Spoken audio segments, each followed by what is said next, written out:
Κύριοι Υπαρχηγέ, κύριοι εισαγγελείς, κύριοι διοικητές αρχών, κυρίες και κύριοι, καλημέρα. Σας καλωσορίζουμε στο απολογιστικό συνέδριο της Διεύθυνσης Οικονομικής Αστυνομίας, το οποίο διοργανώνεται στο πλαίσιο του Ευρωπαϊκού Ταμείου Εσωτερικής Ασφάλειας 2014-2020, με θέμα «Απολογισμός δράσης ΔΟΑ, στόχοι και συνεργασίες με συναρμόδιους φορείς». Θα ξεκινήσω με κάποιες διαδικαστικές λεπτομέρειες του συνεδρίου. Το συνέδριο χωρίζεται σε δύο μέρη, ενδιάμεσα των οποίων θα υπάρξει ένα διάλειμμα της μισής ώρας, ενώ μετά το πέρας αυτού θα υπάρξει γεύμα. Όσοι επιθυμούν να υποβάλουν ερωτήσεις, παρακαλούνται να το κάνουν μετά το τέλος του κάθε μέρους. Όσοι παρακολουθούν διαζώσεις θα τους δοθεί ο λόγος, ενώ όσοι παρακολουθούν διαδικτυακά μπορούν να τις υποβάλουν γραπτός. Παρακαλούμε επίσης να αναφέρετε το όνομα του ομιλητή στον οποίο θέλετε να απευθύνετε την ερώτηση. Σας ευχαριστούμε πολύ τόσο για την διαζώση όσο και για την διαδικτυακή παρουσία σας. Ξεκινάμε λοιπόν με το πρώτο μέρος του συνεδρίου. Το λόγο έχει ο Διευθυντής της Διεύθυνσης Οικονομικής Αστυνομίας, αστυνομικός διευθυντής Δημήτριος Λουκόπουλος, ο οποίος και θα πραγματοποιήσει παρουσίαση με θέμα «Απολογισμός δράσης ΔΟΑ, στόχοι και συνεργασίες». Παρακαλώ, κύριε Διευθυντά.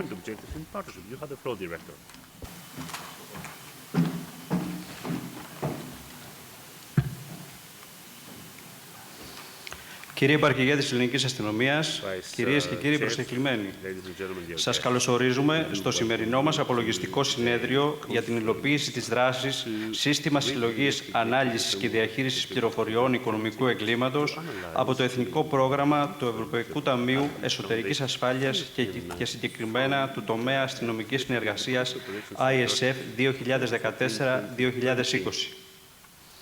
Η αξιοποίηση των διαδοτικών πόρων της Ευρωπαϊκής Ένωσης και η επιτάχυνση της απορροφητικότητάς τους μέσω της ένταξης σε επιχειρησιακά προγράμματα, αδιαμφισβήτητα, αποτελεί εφαλτήριο εξυγχρονισμού και ποιοτικής αναβάθμισης του έργου και της αποτελεσματικότητας των δημοσίων υπηρεσιών και φορέων.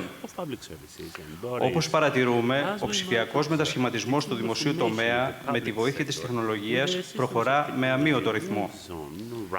Τα ψηφιακά άλματα που πραγματοποιούνται στην αναμόρφωση σε διαφόρους τομείς του κράτους δεν αφήνουν περιθώρια εφησυχασμού, αντιθέτως θέτουν σε ανάλογη εγρήγορση και τις υπηρεσίες της ελληνικής αστυνομίας σύμφωνα με τις κατευθυντήριες οδηγίες του αρχηγείου μας. Υπό το πρίσμα αυτό, η Διεύθυνση Οικονομικής Αστυνομίας αξιολόγησε τα μέσα και τον εξοπλισμό που διέθετε για την εκπλήρωση της αποστολής της και εντόπισε αυτά που έχριζαν αντικατάστασης ή εξυγχρονισμού.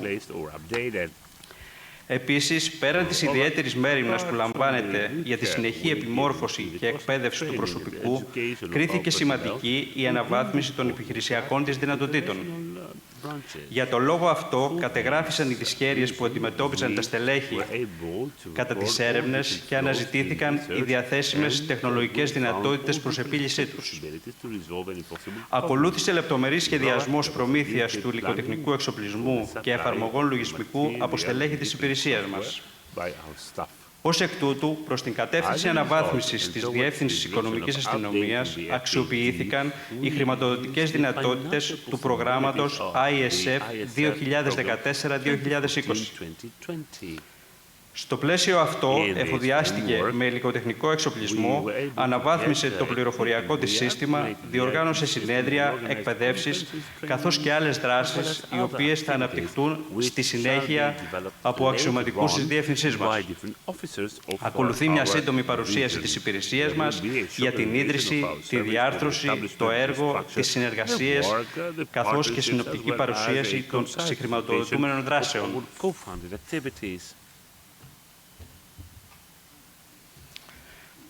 Το 2011 ιδρύθηκε η Υπηρεσία Οικονομικής Αστυνομίας και Δίωξης Ηλεκτρονικού Εγκλήματος, η οποία αποτελείται από δύο υποδιευθύνσεις, την Υποδιεύθυνση Οικονομικής Αστυνομίας και την Υποδιεύθυνση Δίωξης Ηλεκτρονικού Εγκλήματος. Το 2014, στο πλαίσιο της αναδιοργάνωσης της ελληνικής αστυνομίας, η Διεύθυνση Οικονομικής Αστυνομίας αναβαθμίστηκε σε αυτοτελής υπηρεσία, η οποία υπάγεται απευθείας στον κύριο Αρχηγό της Ελληνικής Αστυνομίας. Η εδαφική της αρμοδιότητα εκτείνεται σε όλη την επικράτεια, εκτός από τους χώρους που αστυνομεύονται από το λιμενικό σώμα, την ελληνική ακτοφυλακή. Βέβαια και σε αυτές τις περιπτώσεις μπορούμε να ενεργήσουμε σε αυτούς τους χώρους, αλλά πάντα με την συνδρομή και την παρουσία του λιμενικού σώματος. Αποστολή της διεύθυνσής μας είναι η καταπολέμηση των οικονομικών εγκλημάτων που τελέστηκαν σε βάρος των συμφερόντων του ελληνικού δημοσίου ή της Ευρωπαϊκής Ένωσης και φέρουν τα χαρακτηριστικά του οργανωμένου εγκλήματος. Τα στελέχη της ΔΟΑ για την εκτέλεση των καθηκόντων τους έχουν προσβάσει σε διάφορα πληροφοριακά συστήματα άλλων υπηρεσιών, όπως το έλεγξη της ΑΔΕ, μέσα από το οποίο μπορούμε και αντλούμε περιουσιακά στοιχεία νομικών και φυσικών προσώπων, στο εργάνι του Υπουργείου Εργασίας, όπου μέσα σε αυτό το πληροφοριακό σύστημα δηλώνονται όλοι οι εργαζόμενοι των επιχειρήσεων και μπορούμε να δούμε σε επικείμενο έλεγχο ποιοι εργάζονται σε επιχείρηση σε κατάστημα υγειονομικού ενδιαφέροντος, και έχουμε και πρόσβαση στο σύστημα μικρού τραπεζικών λογαριασμών. Μέσα από αυτό το σύστημα αντλούμε στοιχεία για τραπεζικούς λογαριασμούς, υπόλοιπα κινήσεις φυσικών και νομικών προσώπων και τα αντλούμε μέσα σε σύντομο χρονικό διάστημα, 1-2 ημερών. Και αυτό μας βοηθάει στην επιτάχυνση.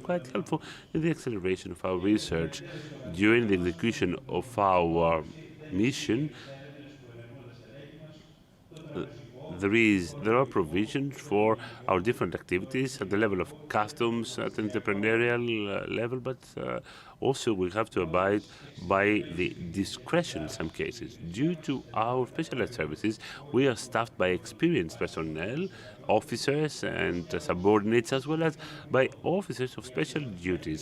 These officers were recruited upon the establishment of the service in 2011, and they were degree holders coming from financial universities with different specialties in financial sectors, bank applications, taxation, accounts, and accounting documents. Our service is structured in 6 different divisions. First, administrative support in the division of support and strategy, the division of the support of public asset, the protection of the economy department, the department of taxation police, and the department of social and insurance protection. At the headquarters, 24/7, there is a call center with the number 11012. That we can receive complaints either electronically through an email or through a phone call or physically with the complainant being present. In Thessaloniki, there is a subdivision of the financial police for northern Greece, which administratively belongs in our directorate, and later on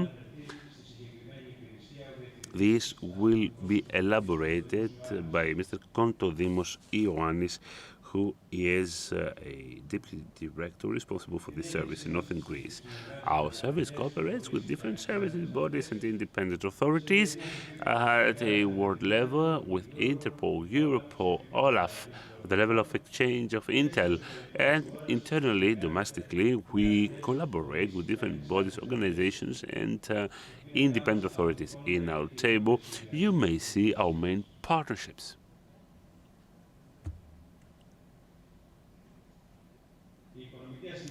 The FPD participates in the multi-annual project 2014-2020 of the European Fund, ISF, that is, through the action, collection, analysis of information related to financial crime.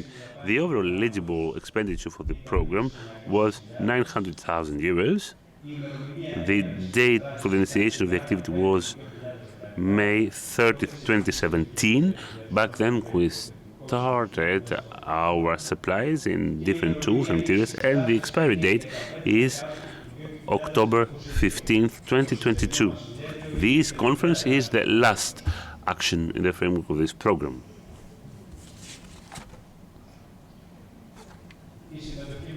Our participation in the financial project contributes to the support of our operational branch to meet the increasing challenges of organized financial crime and the enhancement of efficacy both at the level of prevention and at the level of oppression with the parallel use of the HR and the resources of our service. The objective of this activity is the enhancement of the different structure of the service with different pieces of equipment, the preparedness of our staff to spot and trace different financial crimes, and to raise awareness between the stakeholders of the public and private sector, as well as amongst the citizens, with an aim to enhance our cooperation. The objectives are the enrichment of the existing database, the modernization of the collection, analysis and management system for info and intel, understanding of how organized criminal other organizations are organized and wipe them out, the recording of trends in financial crimes. The aim is also to spot the level of threat coming from organized crime at a domestic, European, international level, and the enhancement of the intel exchange level with bodies which are fighting against financial crimes. The sub-projects of this specific action were the supply of tools and software, the supply of training material, conference organization, the implementation of annual exhibitions, trainings, remodeling of vehicles, and the enhancements of the IT system of our division, this FPD. Expected benefits from our stock-taking conference, the dissemination of the knowledge offered vis-à-vis prevention and suppression of financial crimes, the evaluation of the efficacy of FPD combined with the implementation of the different sub-projects of this action. The enhancement of extroversion of the service with a simultaneous projection of the different competencies and its action, and raise awareness of the co-competent authorities in the public and private sector for the enhancement of our cooperation. This is the end of my presentation, but prior to the end, I would like to say that the stock-taking of these jointly financed actions undoubtedly has a positive note for the wider range of our activities. The objectives and the aims raised during the inclusion in this national operational program have been fully met. The financed projects have created a strategy of added value in fighting organized and serious financial crime, given important assets at the level of research. Also, they highlighted the importance to enhance the close cooperation and joint actions between the co-competent services, while at the same time we managed to project the FPD's work. More specifically, modern equipment and software that we got supports greatly the potential of our staff during the execution of our services by getting benefits which will work as a multiplier jointly with getting added experience from the use and implementation of all that. However, the totality of the qualitative and quantitative data like professionalism, training, and of course demonstrated zeal that are echo the HR of our service is undoubtedly the most important factor, the X factor for the successful implementation of our strategic goals. Thanking you for your participation in this conference. I would like to come to the end by highlighting, though, that the efforts to absorb European funds through the activation of financial tools should become rather more intense, having as an aim a better efficacy of each entity in the public sector, provided that there will be a prior planning. Thank you so much for your attention.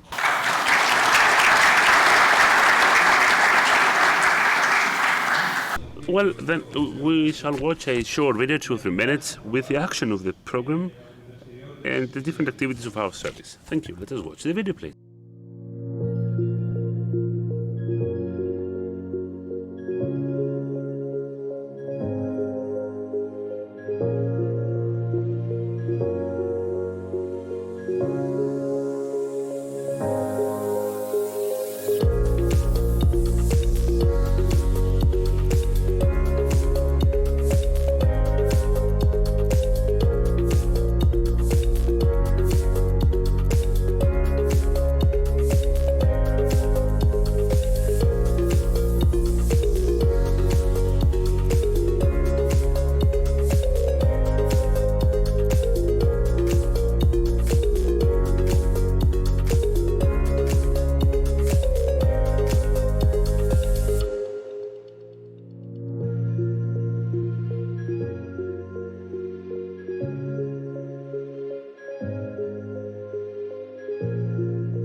Good morning, ladies and gentlemen. My name is Ioannis Kondodimos. I am director of the Northern Greece Subdivision, Financial Police Subdivision. Our service was set up in 2014, and it has competence in the Greek territory of the Northern Greece, as you may see on the screen.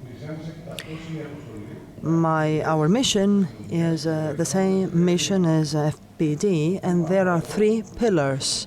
First, we have the Administrative Support Division. Second, Protection of Public Property Division. And three, Fiscal Police. Our competencies are similar to the ones of FPD, as the director of the Central Division anticipated. In the framework of our operation, we have been cooperating with the domestic and international police authorities, including the Anti-Money Laundering Authority, National Transparency Authority, domestic and European judicial and prosecuting authorities, the Labour Inspectorate Division, and other auditing authorities as the Independent Authority for Public Revenues. I would like to make a presentation of two important cases we have handled in conjunction with the FPD and the operational division of ΔΟΑ in Thessaloniki. The first case had to do with the dismantling of a criminal organization operating in illegal trafficking of tobacco products, and so we managed to dismantle such an organization which was operating in Attiki, Thessaloniki, and also beyond the national borders. The dismantling of such an organization took place in December 2021 in the framework of a coordinating police mission. And 9 members of the criminal organization, including the chief, were apprehended. In the framework of the pre-trial procedure, an investigation took place in conjunction with FPD, with a systematic review and analysis of conversations between the members of the criminal organization, and also data analysis with reference to GIS-related data and telephone conversations. In the framework of the investigation, the members of the organization were found to have distinct roles, and in order to avoid taxes, were operating as follows.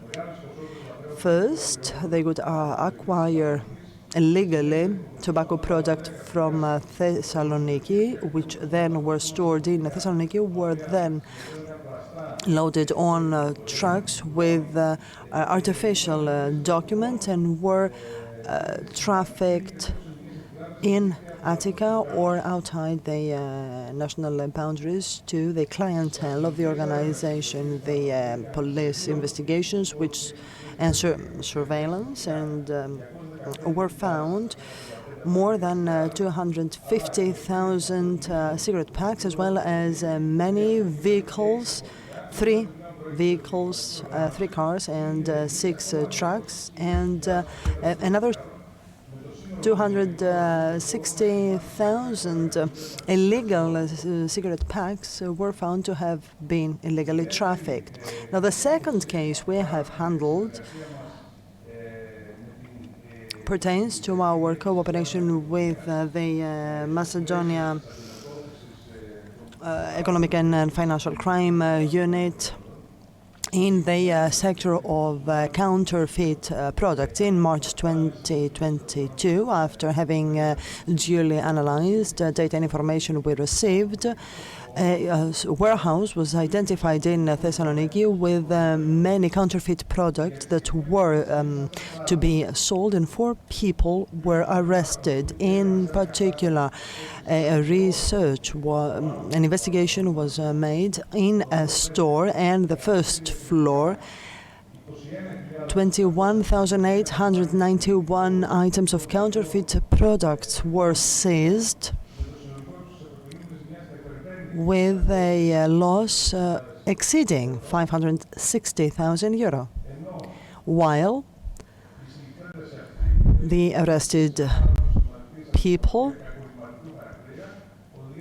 were, of course, taken to the prosecutor's office after a file was drafted to their detriment, and in the framework of administrative sanctions, an administrative sanction of 100,000 euro was imposed, as provided for by law. By way of conclusion, allow me to say that I have just presented 2 out of the many success stories, successful cases we have handled, and we will continue to do that, especially when investigating the serious financial crime, cooperating at the level of information exchange, but also operationally speaking with all the jointly responsible entities and authorities provided for by law. Thank you very much for listening.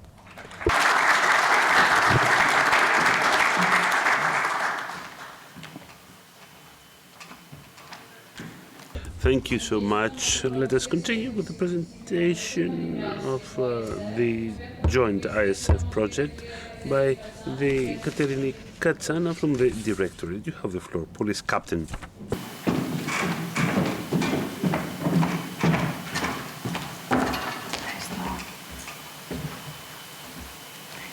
Good morning. My name is Katerina Katsana. I'm responsible for this action when it comes to the collection system analysis and management of financial related info. We're going to see a nutshell of this activity, the steps that were highlighted from the beginning of that until the completion of it. This has as an objective to enhance the efficacy through the upgrade of the existing system in which all info go, ending up to our service, training of our staff to meet the increasing needs and demands with a sole, of course, objective, the effective research and investigation of serious cases for organized crime. We started this action in 2014 and we shall complete that in October 2022. The idea, as mentioned before, started in 2014 through the submission for the financing of this activity.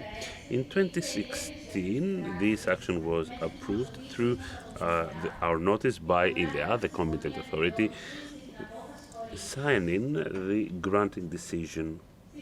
Then, experienced staff by our service moved on to market research to draft technical prerequisite specs and then look into the tenders for the sub-projects of this action.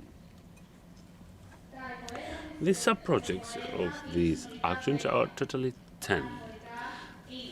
And they are the supply of equipment, the supply of training material, the organization of a remote conference that was held by our service, translation of our report, trainings, educations of our personnel, the remodeling of a vehicle, and the supply of enhancement of our info system, and of course the organization of this conference that we are attending right now, either physically or remotely. Let us start with sub-project 1. It was about the supply of different material and software. It was the biggest project of this action with an eligible expenditure of 620,000 euros. And due to the expenditure, we were led to a tender with an open international tender. We got different material like, for instance, servers, different PCs, laptops, desktops, hard drives, as well as other materials that were deemed necessary to enhance the already existing equipment of our IT system. Then we were led to the reshuffle of main databases, and then we were led to a better centralized system to manage the already existing files and the new info into our service. Another part of the sub-project was the application software that led us to the speedier and more holistic seek and search of info. To be more specific, through this content management platform, SharePoint, we were led to the integrated visualization of info coming into our service, the extraction of some data needed by us, and the development of some main applications which are necessary to handle complaints, info, and anything else necessary that might be used by our service. Another software that we got was TOVEC, which was a software that helped us into the speediest seek of information. As you understand, it is of paramount importance in every research of ours to seek and interlink the necessary info to organize a case in a better way. Another software was i2. i2 gave us the possibility to interlink data and visualize them. As you might see here, through i2, we were given the ability to build this kind of graphs where we can interlink subjects, suspicious activities, territories, transactions, anything else that can be necessary to extract the necessary analytical data and be led, of course, towards the different drafting of reports.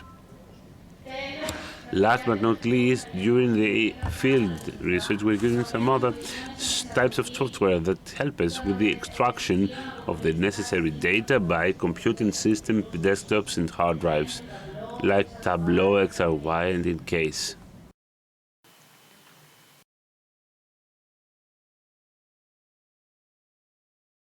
Material.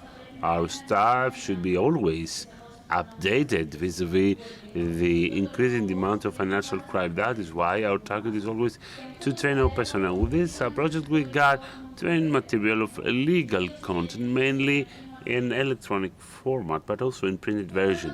Sub-project 3, a remote conference that took place by our service in the past, all speakers, but also the ones remotely, were there was only a remote conference, rather, with the exception of some speakers who were in a room of our ministry to deliver their speech. Sub-projects 4 and 5. Translation and printing our annual reports. Translation took place for the years 2019-2020 because electronically in the previous conference there was some material distributed. The printing of the previous year, that is 2021, it took place for this conference, and you've got that as a material. You have that in front of you. Sub-projects 6 and 7, trainings. Very important because we invested in that, as we should constantly be updated and always meet the increasing needs of financial crime. Thus, a very important part of the staff of our service was trained in issues of financial control, while another part in strategic analysis issues, and some parts of our IT unit were trained in specific material and software. Sub-project 8 was about the remodeling of an existing vehicle to create a mobile operational center. Thus, we can transfer image real-time, and of course, the different users have access to the central databases of the Hellenic Police Force. The enhancement of info and IT systems, the one before the end, sub-project 9, we got desktops, laptops, monitors, which were necessary to cover some main needs of our service, but also to be used for the organization of the previous conference that was held remotely, as I told you before. And final sub-project number 10. Our conference, the one that we're having here, which can be followed either physically or remotely. With this sub-project, we'll come to the end of our action. It is a conference that is held in a hybrid mode. Thank you so much for your attention.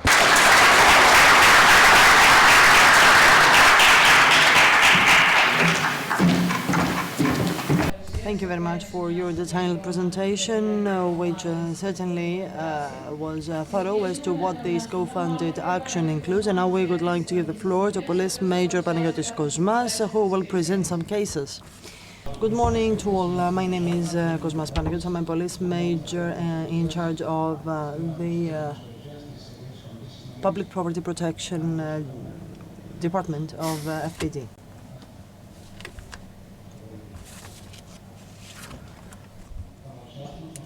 I would like very concisely to present you 3 cases that our service has handled, and my presentation aspires to give an overview of our actions, and particularly to stress and highlight the contribution of our division in countering financial crime. Apart from the experience accumulated by our personnel, we also use to the utmost modern software and hardware that we have purchased.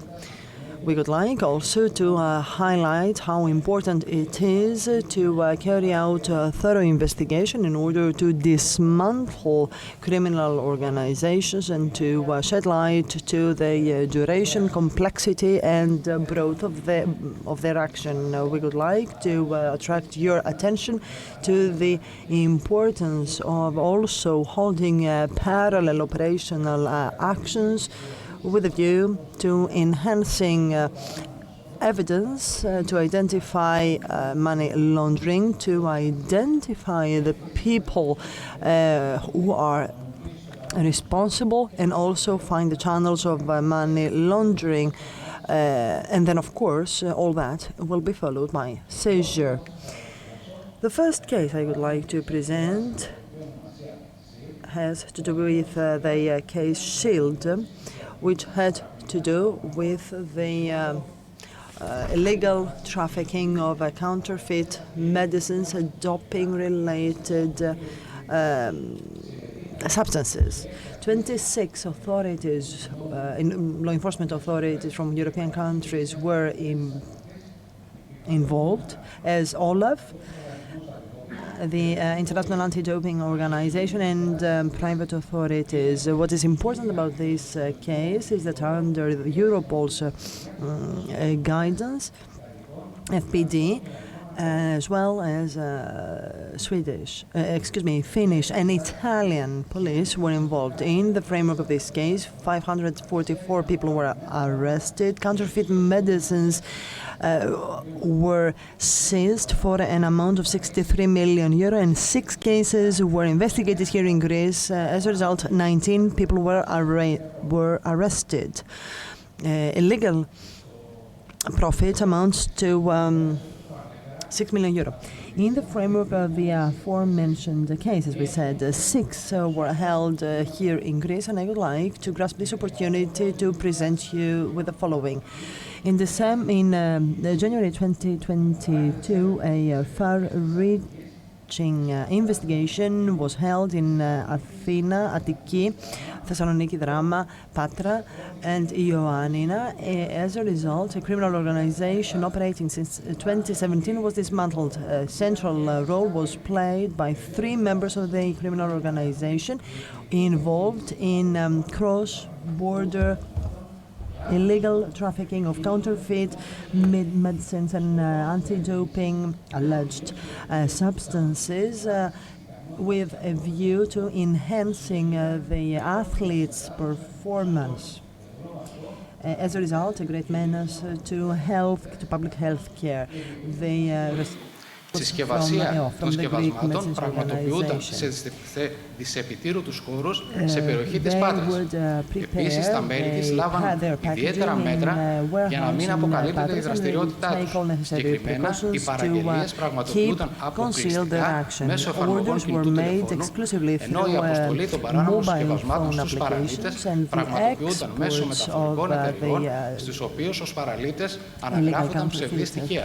Επίσης, εκμεταλλευόντουσαν και το ότι διαχειρίζονταν κάποιες επιχειρήσεις όπως γυμναστήρια και καταστήματα διάθεσης συμπληρωμάτων διατροφής και διέθεταν από αυτά τα παράνομα σκευάσματα. Για να δυσκεράνουν το έργο των αρχών σε περίπτωση τυχόν έρευνας, μεθόδευσαν ώστε οι πράξεις από τις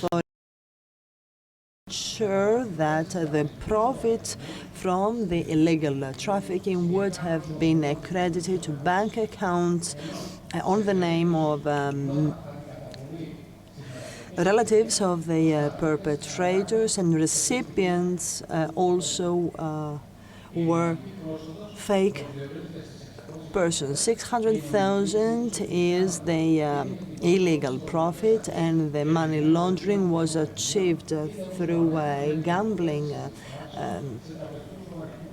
forms or the crediting to third parties' bank accounts. During the investigations, 140,000 doping substances were seized, 1 kilo of pharmaceutical substance, 46 gambling notes, as well as arms and weapons and ammunition. Here you may see some photos with a range of products seized. The second case I would like to present was a targeted inspection in a gas station. Our investigation was holistic FPD.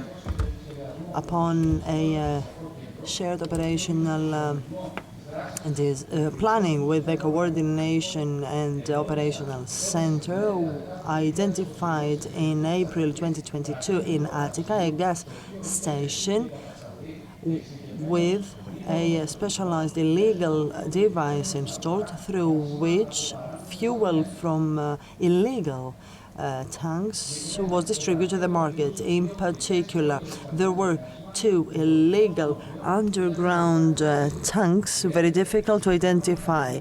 The gas station had installed an illegal device which then fueled the tanks of the fuels.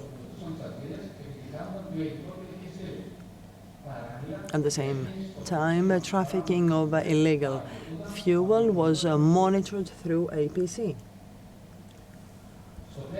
In the framework of the investigation, 3 people were arrested for marketing and illegal trafficking of fuels through meters, not members of the inflow-outflow system, including the gas station's owner and the tanker's owner.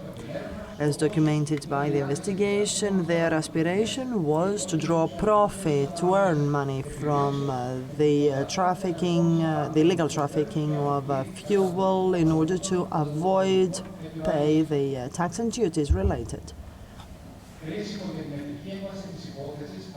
The success of this case was achieved thanks to the fact that a tanker was identified in flagrante while fueling the underground tanks. A sample was subject to laboratory exams, and the sample was found inappropriate for use on the Greek market. As an indication of the holistic approach we have adopted was the cooperation of our authority to the prosecutor's office, which of the first instance court, which issued an order according to which members of our team coordinated the works to find out the underground tanks. And so the illegal tanks containing 2 tons approximately of illegal fuel were found out. Overall, during the investigation, more than 14,000 liters of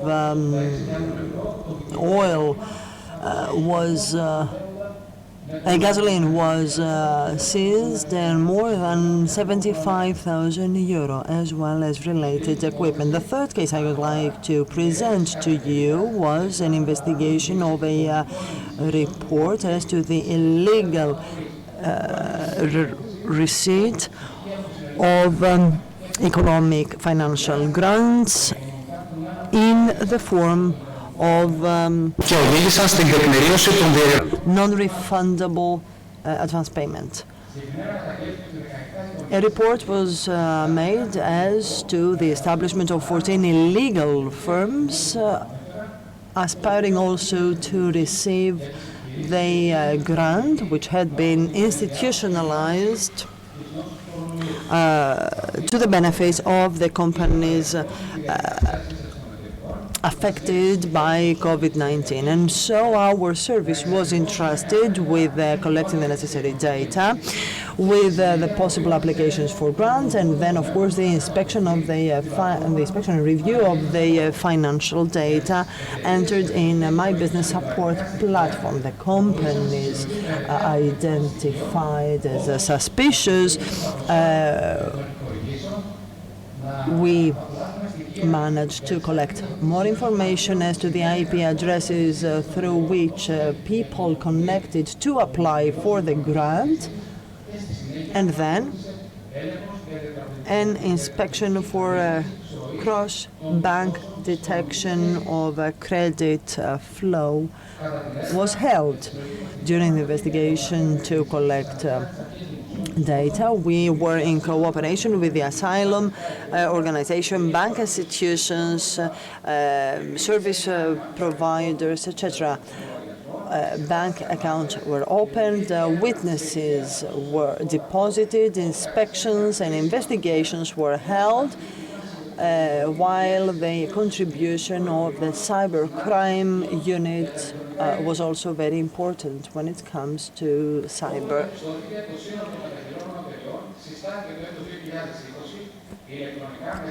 Presence. A common IP was used as resulted from the investigation for the establishment of all involved companies. Fake identification documents were used and produced to tax offices, etc. The companies applied through the same IP address for grant. 12 companies received a non-refundable grant, and 2 others tried to do so, but they failed. No company out of these 14 companies was found as really truly operating. The 14 firms, while applying, were found to be represented by people who did not have a legal residence document.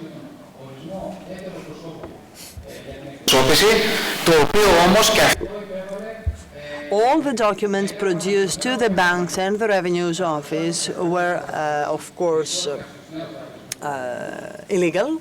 The money of the grant were were deposited to the bank accounts. The data provided during the application were inaccurate and illegal, and actually we also found out that there was no transaction on the bank accounts declared. As an indication, no representative of the companies accepted our invitation to produce additional evidence. Some information on the investigation. In the framework of this measure, €194,883 were credited, and an additional amount of €53,000 was asked. The people involved attempted to use this money by transferring €182,000 after having entered into loan agreement on that very date in a bank account opened up by one of the companies at issue. After having reviewed the electronic and telephone conversations, the individual with a central role in having orchestrated that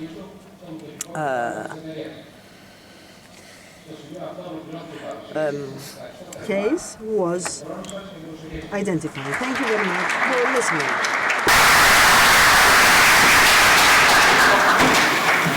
Thank you deeply, the staff and the directors of the FPD, for their presentation. Now we shall give the floor to Mr. George Pitsilis, Independent Authority for Public Revenue Director.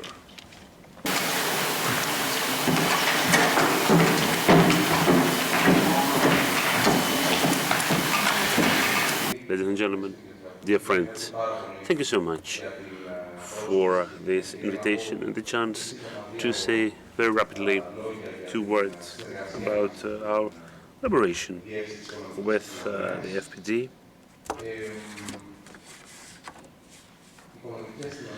FPD.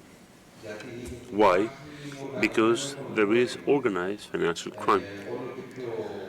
More and more complicated, more and more evolving, and this is a need for that to exist within the Hellenic Police Force, a division that will deal with organized, financial organized crime, and in relation to the direction of electronic crime, we must all have an armory to tackle more complicated forms of crime. Personally speaking, I'm very happy with the cooperation that we've had throughout these years with this directorate at a personal level, but also at the level of administration with the actual chief, Mr. Nikopoulos, and the previous ones, his predecessors. I could argue that this partnership has been able to bear fruit across many levels. It's not just the provision of intelligence by us, as the chief said, and this is what we are doing to make it more efficient but also more immediate. It's also a series of actions at the level of operations, and partnership is constantly evolving and more effective. I will quote 3 different sectors. First, the administrative sectors, the administrative center rather, to tackle illicit trade. There is a consumption tax, that is energy-related products, alcoholic products, and tobacco products. The Coordinated Operations Center started from the previous government, and it has been enhanced by the actual one at the level of laws and at the level of operations. I was one of the first people who believed in the use of the inter-service cooperation and how audit and prosecution authorities may complete one the other with different competences and know-how. The Coordination Operations Center on Illicit Trade has put that in practice. We have with us Mr. Koukoulomatis. He is chair for the Operational Coordination Center, and he will have the opportunity to mention more specific success stories. It seems that we have delivered significant results when it comes to tackling different circuits of illicit fuel products or illicit chemicals, in alcoholic products as well, in tobacco products the same. And let me here argue that these audits are not only of financial importance, especially when it comes to tobacco and alcoholic products. They also have a bigger, other than the financial one, a bigger value. And I'm talking about the value when it comes to the protection of public health, And so we insist in that. We are pretty happy each time that we can tick the box next to a success, and when we are tackling the illicit trade of tobacco products or cigarettes. Very important and very effective has been our cooperation in fighting tax evasion and tax compliance. In 2018, we co-organized with the FPD 2 different operations. Triena and Ionio were the names. For the first one, at the same time, operated more than 55 officials on the islands, and these impressed many people, because it was not just for us to see whether there are receipts behind any good given. We started to see how the illegal system of on islands works, because thanks to their know-how, we're able to trace clandestine behaviors, we were able to identify these different cases and how they intervene in cash registers. The pandemic was a problem to us, but we have already discussed with the chief about this summer that we need to intensify our cooperation and move on with new forms of cooperation, new operations of simultaneous action. Third aspect, of course, broadly speaking, the big tax evasion problem. We have a partnership in many types of research conducted by the FPD. I was quite impressed at the presentation that was delivered before on the non-refundable allowance. More than 9 billion euros were given into the Greek economy, and in this big range there could have been some cases of some people who would try to make use of different conditions, but we are here, the financial police is also here. There were cases spotted, and of course research will continue. But it seems that a service through its different potential may complete the other in its work, and this was quite a success story. I don't mean to tar you any further. I would like to deeply thank from this podium the Hellenic Police Force for this very effective and I would argue sincere collaboration that we've had, and let me wish us all to continue our work. Let us all work by understanding that we are a part of a broader effort to fight tax evasion, illicit trade, and financial crime. Only a win-win situation can there be through the collaboration. Thank you so much for your attention. Thank you so much, Director of the Independent Authority for Public Revenue. Let us continue with the presentation on the European programs, ESF, by Mr. Konstantinos Soulos, Special Service for the Coordination and Management of Migration Programs and Internal Affairs, Ministry of Migration and Asylum, Unit A Official. You have the floor, Mr. Soulos. Good morning to all, ladies and gentlemen. My name is Konstantinos Soulos, and I'm working for the Managing Authority of the Ministry of Migration and Asylum, involved especially in managing the funds coming from 3 European programs, including ISF. As you may see on my slide, or rather, allow me to grasp the opportunity, says the speaker, to thank the organizing committee for having me here. We are in absolute favor of any partnership, any cooperation between authorities of the public sector or between the public and the private sector, and we are here to help funding similar actions.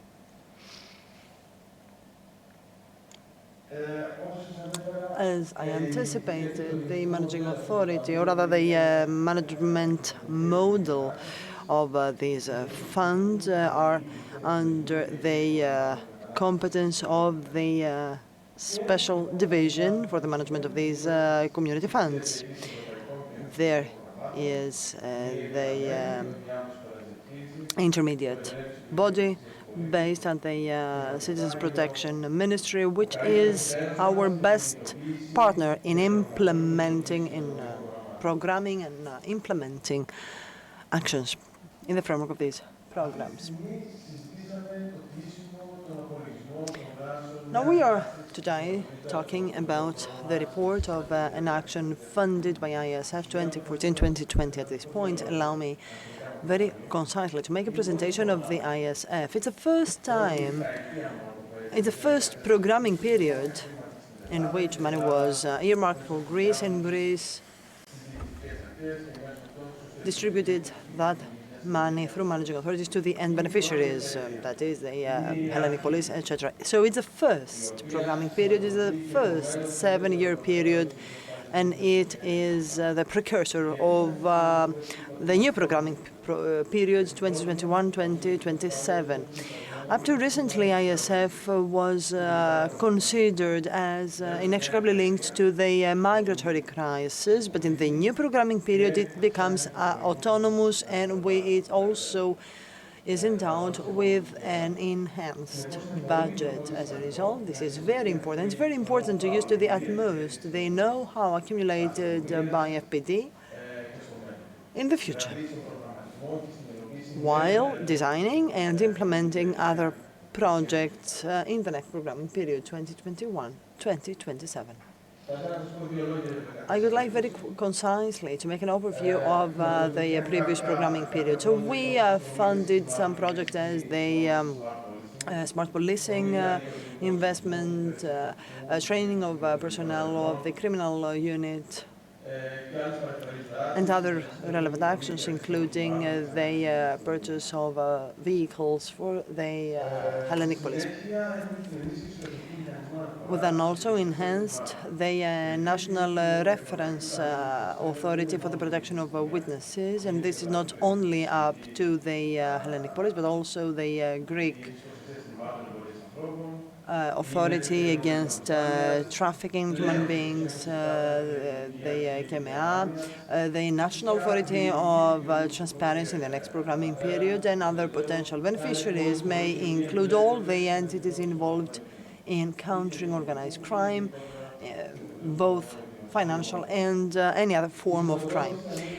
Funding amounted to approximately 30 million, and it's not that high if we think that the other two funds we manage amount to 1.3 billion for the integrated border management, and much more for the migration and asylum fund. You may see here a proportion that the Hellenic police receives 92% out of that fund, out of the internal safety fund. And now, very quickly, let me make an introduction to the new programming period, 2021-2027. Although this is 2022, as you may know, there usually is some kind of a delay in approving an SRF. Approval is expected by the end of this month. When it comes to the ISF, a consultation is underway with the European Commission to finalize the program. As you may see here, the objectives of the fund is to fund eligible purchases of software and equipment, safety information systems, implementation of operations, or facilitation of the impact policy against criminal threats. And you may also see here on the slide that, of course, other eligible activities involve training, and training also of prosecuting authorities. So it's important for synergies to be created. And this is why I'm delighted to be here, because this is a token of the fact that we all join forces to counter organized crime. We are all potentially, all your entities are potential beneficiaries of ISF-related funds. So when it comes to budget, 1.127 billion for all member states is the total budget. As you may see, that there are 225 million preserved in the portfolio of the European Union that will be then earmarked for the member states which will apply for it. It's important. Already the Hellenic Police has applied for extra funding of specific actions, and so I would like to take this opportunity to encourage you to also apply for additional projects directly to the European Commission. We are here as EDAP, of course. We are the special intermediate authority at your service to draft your applications and, of course, help you implement ISF 2021-2027 has three priorities. First, the facilitation of exchange of information. What we have been talking by now is information sharing. So information sharing between public authority, among public authority, so in case you're involved in that and you need any equipment, any eligible expenditure, ISF is the fund that may fund you. Second investment priority are synergies with other member states. That is cross-border cooperation, and some of the colleagues have already anticipated similar occasions. And the third is the financial support of and capacity building in terms of equipment, etc., whatever may enhance the capacity building of the entities involved. Beneficiaries, that is. Here, in detail, you may see the cross-cutting policies per priority, interoperability of IT systems, countering cyber crime, organized crime, actions against corruption, and weapons trafficking and migrant smuggling. Priority B includes the funding of actions that have to do with law enforcement, with third countries or European member states, counter organized crime, corruption, drug trafficking, and weapons illegal trafficking. And last but not least, policy priority 3, which is the same for means, equipment, whatever you may need. Do not please hesitate. Again, I repeat, to ask us, EDAP, all the entities which are close and in charge of managing these funds. It's important. As I anticipated, or as the director of FPD anticipated, it's very important to pursue receiving funds from the ISF and other funds. And here you may see the beneficiaries, including the climate change policy, the competent ministries, the National Center for Social Solidarity, and so on and so forth, including, of course, the Greek Transparency Authority. This list is provided as an indication, of course, and may be enriched in the future. Currently, we are talking with the European Commission about the strategy, and they keep asking us elements. This is a methodology that I would like to shed light to, and it provides for the following. First, take stock of the situation in Greece. Second, what are the challenges in Greece? As Governor Pitilis anticipated, there's an increasing need for us to address the challenges. What are the lessons drawn from the previous programming period? And all that goes hand in hand with the national strategy for internal safety. And in the framework of that strategy, single actions are implemented, and of course measuring output indicators. This is the methodology that the European Commission has imposed us to adopt to fund any action. So please keep that in mind. If you intend to ask the funding of any of the actions you would like to pursue, this methodology needs to be adopted. And these are some actions as an indication which have been approved for the new programming period. As for example, the one with beneficiaries, the criminal investigation unit, cyber unit for cyber security purposes, etc.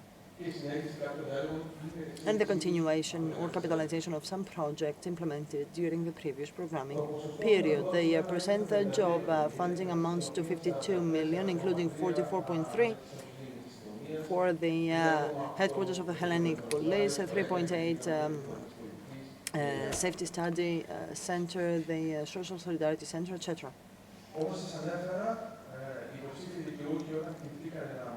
Potential beneficiaries asked for nearly 300 million, out of which only 52 were approved by the European Commission.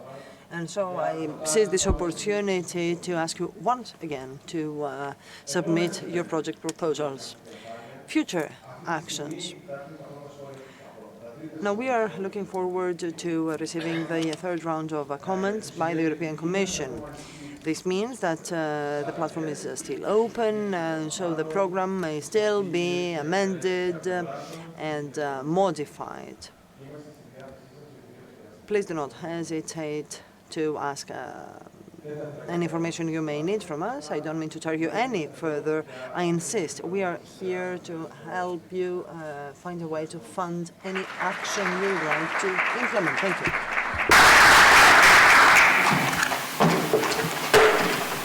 Thank you so much. Mr. Nicholas Pimilidis, you have the floor. Public Prosecutor, Financial Crimes, Court of Appeal. You have the floor, Prosecutor.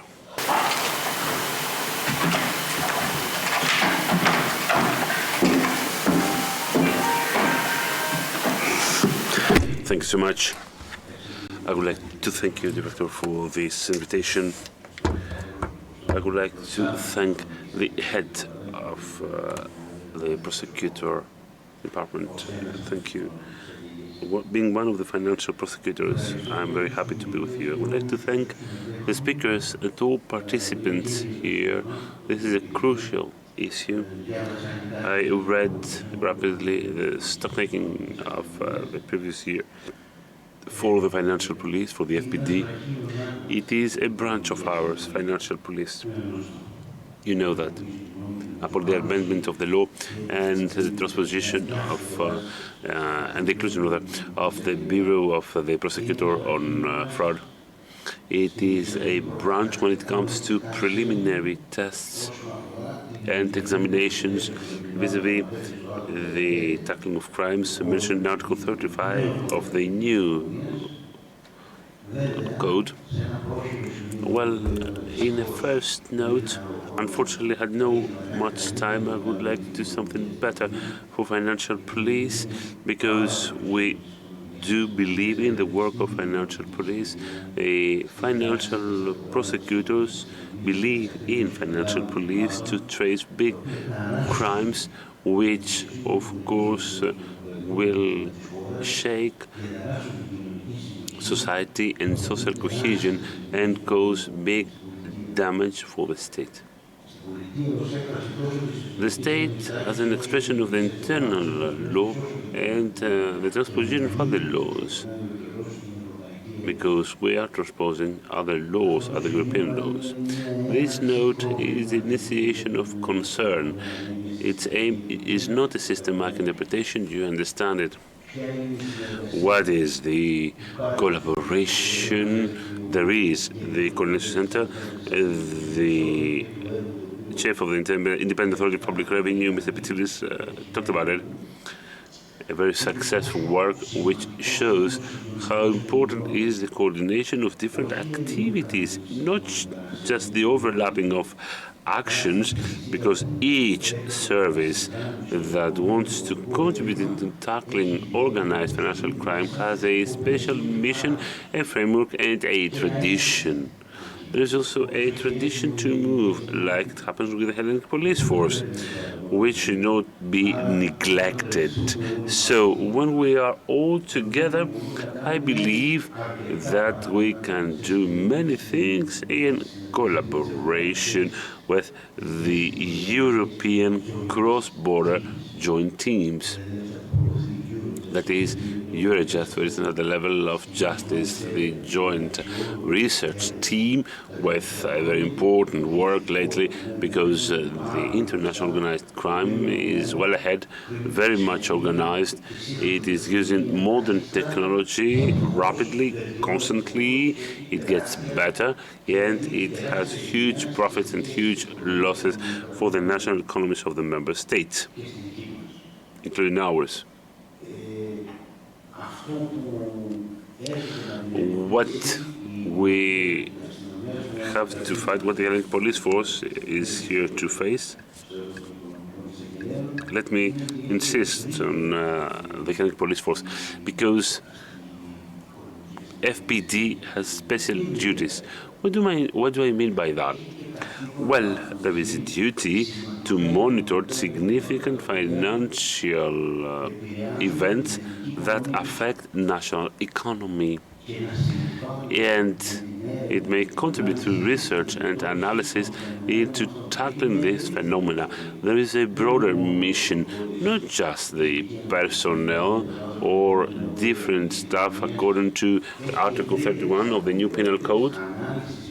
There are different duties related to the analysis of data having an impact of domestic economy in a globalized world.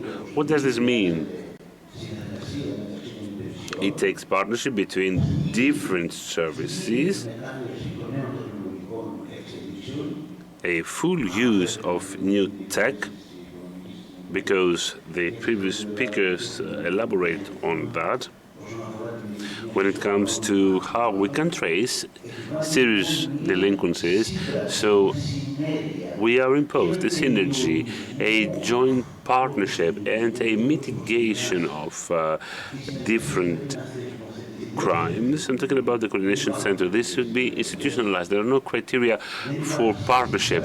There is no dependence relationship in this partnership. If we include this dependence criterion, then there will be no partnership, to put it simply. If we say that the chief is the prosecutor and he's the boss, then there will be no cooperation. A cooperation should be amongst equals. We must adopt the role of different services. There should be a free expression of different opinions, proposals, actions, and everything will be better. This is the hub. This is the most important point. All these financial tools have this aim: partnership with European bodies and partnership among services of control that exist in every member state, mainly in Greece. You shall see that there are many audit mechanisms. Why? Because there is a complexity in financial crime, tobacco products, tax evasion, money laundering between companies. How can we avoid the check by the FPD? There are also other issues. Let us come to our things. What do I mean? Because the financial prosecutor, apart from the Article 86, paragraph 1 of the Constitution, has a competency when it comes to the crimes committed by ministries or alternate ministers, members of the cabinet, related to their duties, of course, or to the benefit of their duties. Because we are the guarantors of Article 86. According to the Hellenic Constitution, you know that, and you know the cases that we are monitoring. I don't mean to tire you with numbers, but I want you to leave this room having a concern for the necessary partnership and how we must forge these partnership. How should we institutionalize this partnership amongst our services with a central coordination body that will decide about the financial crimes that concern the Greek society at that exact moment, what should be done, the level of operation, action, and immediate tackling. Furthermore, when it comes to the statistics, it is crucial because I'm deeply concerned. I will tell you so as a personal remark. We're saying what has been the crime, but what was the result of the crime? What happened before the court?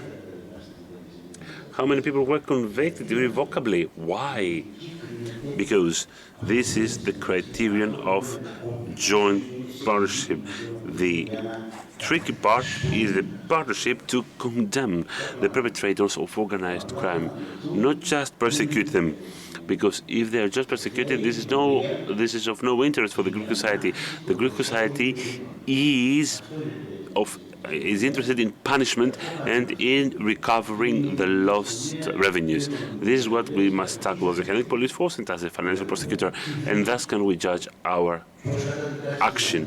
Who was condemned? Who was convicted? They should have been convicted. This is a demand by the Greek people to punish these serious crimes, but also recover lost revenues, that is the financial output, which is a concern for the perpetrator as well. This is the issue of the perpetrator, and this is the issue for the stakeholders who are invisible, because through persecution we do not tackle the chiefs, but the lieutenants of organized crime, not the generals. But if there is a recovery of financial data of the revenues coming from criminal actions, then, believe me, it will be a punishment for the chiefs equally, because they will know that there will be punishment. Because why? Show me the money pathway will echo them. Let us know them as well. It is a demand of the totality of the Greek society. Finally, let us have this catharsis, and this partnership of ours entails another feature as well. There is an added benefit, which is the acceleration of the criminal procedure, which is what we want, and quite rightly, this is what we want. I'm not a politician. I have been a prosecutor for the last 27 years. I'm not a politician, but I know how crucial it is quite rapidly to award justice, and rightly. We cannot just financial crimes in the appellate court within 10 years. I'm saying so as self-criticism. This goes to us as well. I don't only address anybody else. This is related to the collection of proof and inquisition, because if we don't collect the proper proofs, there will be no conviction. There will be conviction at the first level, but at the end of the day, they shall found these legal arguments, given that organized crime is using big law firms. You know that. And they seek everything. They can find everything. We must have that in mind. So next time, we must see whether the ones persecuted were convicted and when, and what were the sanctions awarded. Because if we deem a success story the fact that he was deprived of duties from that the Greek state lost 7 million euros, and the sanction is just a misdemeanor, then this cannot deliver. We're talking about a mixture of actions, and we must be savvy. We must know the institutional framework. It is a tough thing to record this criteria of partnership, and this shall be a concern for you. I do believe in that, though. I believe in partnership. I believe in the Hellenic Police Force. Personally speaking, I believe in you, because many difficult cases have been allocated to the FPD. I believe in the work of FPD, in its staffing, in its proper staffing, and its full staffing, so that they must deliver according to the demands of the citizens. They should be protected, that is. Thank you so much for your attention. Apologies if I taught you further, and apologies if I took more time. Congratulations for organizing such a good conference on the FPD. We do hope that in the future, Director, there will be a closer and closer cooperation. Thank you.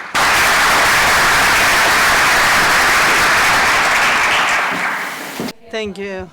Now we would like to give the floor to the European Delegated Prosecutor, Mrs. Stano. Good morning to all, ladies and gentlemen. I would like to thank you very much for the honor to have me here now. I would like to make a presentation over the institutional framework governing the European Prosecutor's Office, as well as how this Prosecutor's Office cooperates with the National Law Enforcement Office, including the FTP, of course. And I will describe the auditing trail pertaining to Greece. As an introduction, the European Prosecutor's Office is a newly established institution and was set up after the 2019 regulation of the Council. Its mission is to persecute and convict the perpetrators, again, the perpetrators of fraud, cross-border organized crimes. We have already taken office since June 1st, 2021, and the law governing our operation, and this is the implementing legislation, is the law 4786/2021, which is being amended. That law stipulates the establishment of the European Delegated Prosecutor's Office based in Athens. Our activity and competence over the whole national territory. This means that if a crime is committed in Thessaloniki, we still have competence, so we have competence over the whole overall the crimes perpetrated on the national territory.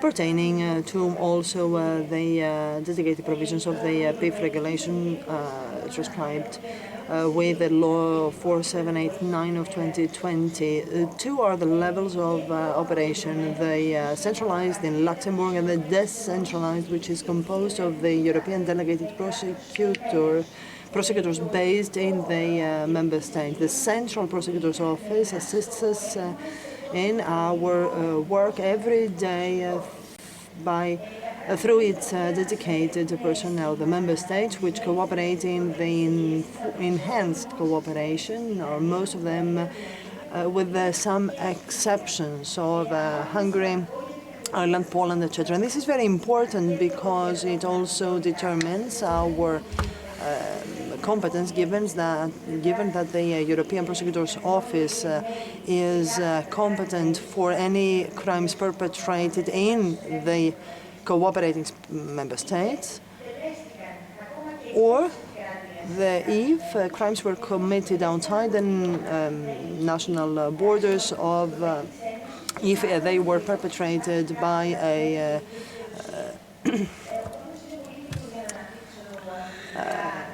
national, European national, etc. I don't have time to say much. Allow me just to say that cross-border fraud with a loss of more than 10 million, for example, falls within the competence. Member states need to be those which cooperate with the European Prosecutor's Office.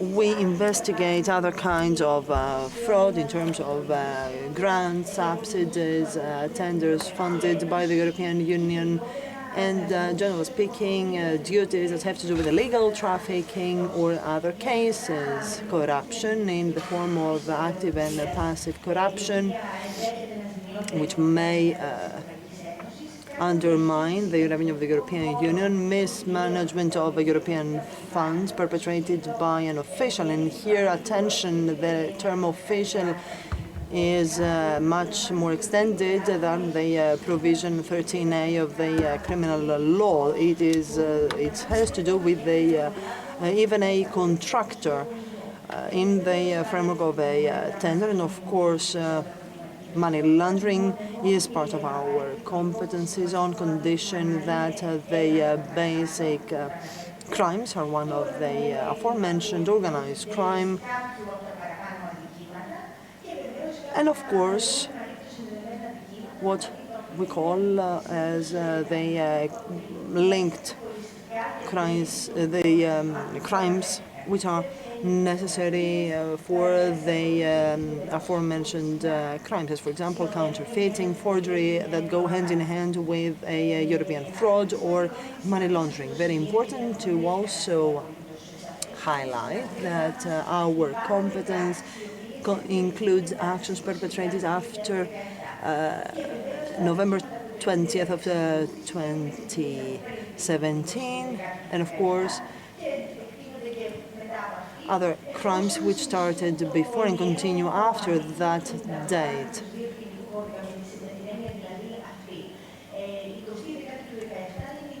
This date was the date in which the regulation of the European Prosecutor's Office was put in practice. A great priority for the European Prosecutor's Office are the aforementioned crimes when they entail a loss of more than €100,000. We could not manage cases in which the loss amounts to less than that, with the exception of important economic interest, a risk for the loss of further revenue of the European Union, or in case there is a cross-border dimension of the investigation. Now, essentially, in case such a crime is ascertained by a national law enforcement authority, happens first. A communication without ado needs to be sent to the European Prosecutor's Office. This has to be done in the initial stage when you receive the information that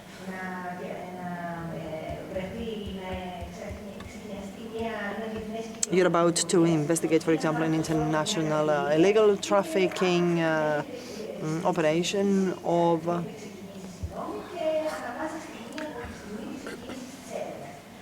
anyhow at the initial stage. This is the epoch crime report and has been distributed both to the Financial and Economic Crime Unit and the FPD, and this has to do with the real facts stemming from the preliminary evaluation of yours.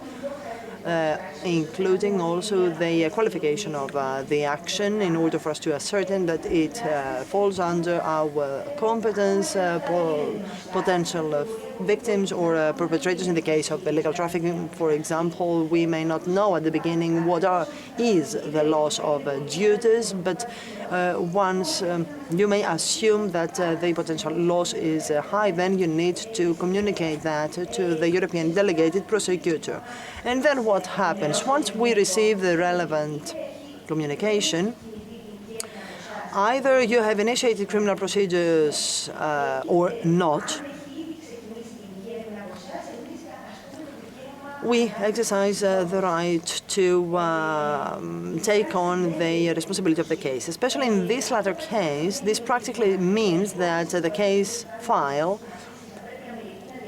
needs to immediately be sent to our service, and you should abstain from any further investigation. This to us means that we will take on from that point onwards up to the final resolution of the case. Of course, in case we decide not to take action, we will communicate that intention to us. In case new evidence emerges, you need to communicate that to us.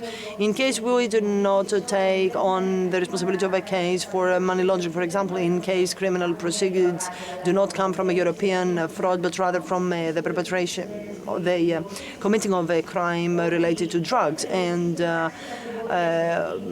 in a further stage of the case, you may find out that this has to do with money laundering. Then you need to inform us in order for us to revisit our initial stance. A priority investigation is held by the European Delegated Prosecutor's Office, and of course this entails our initial decision to take on the responsibility of a case. If you, for example, start an ex officio procedure in absence of adequate evidence that could justify our competence, you may initiate that, but once there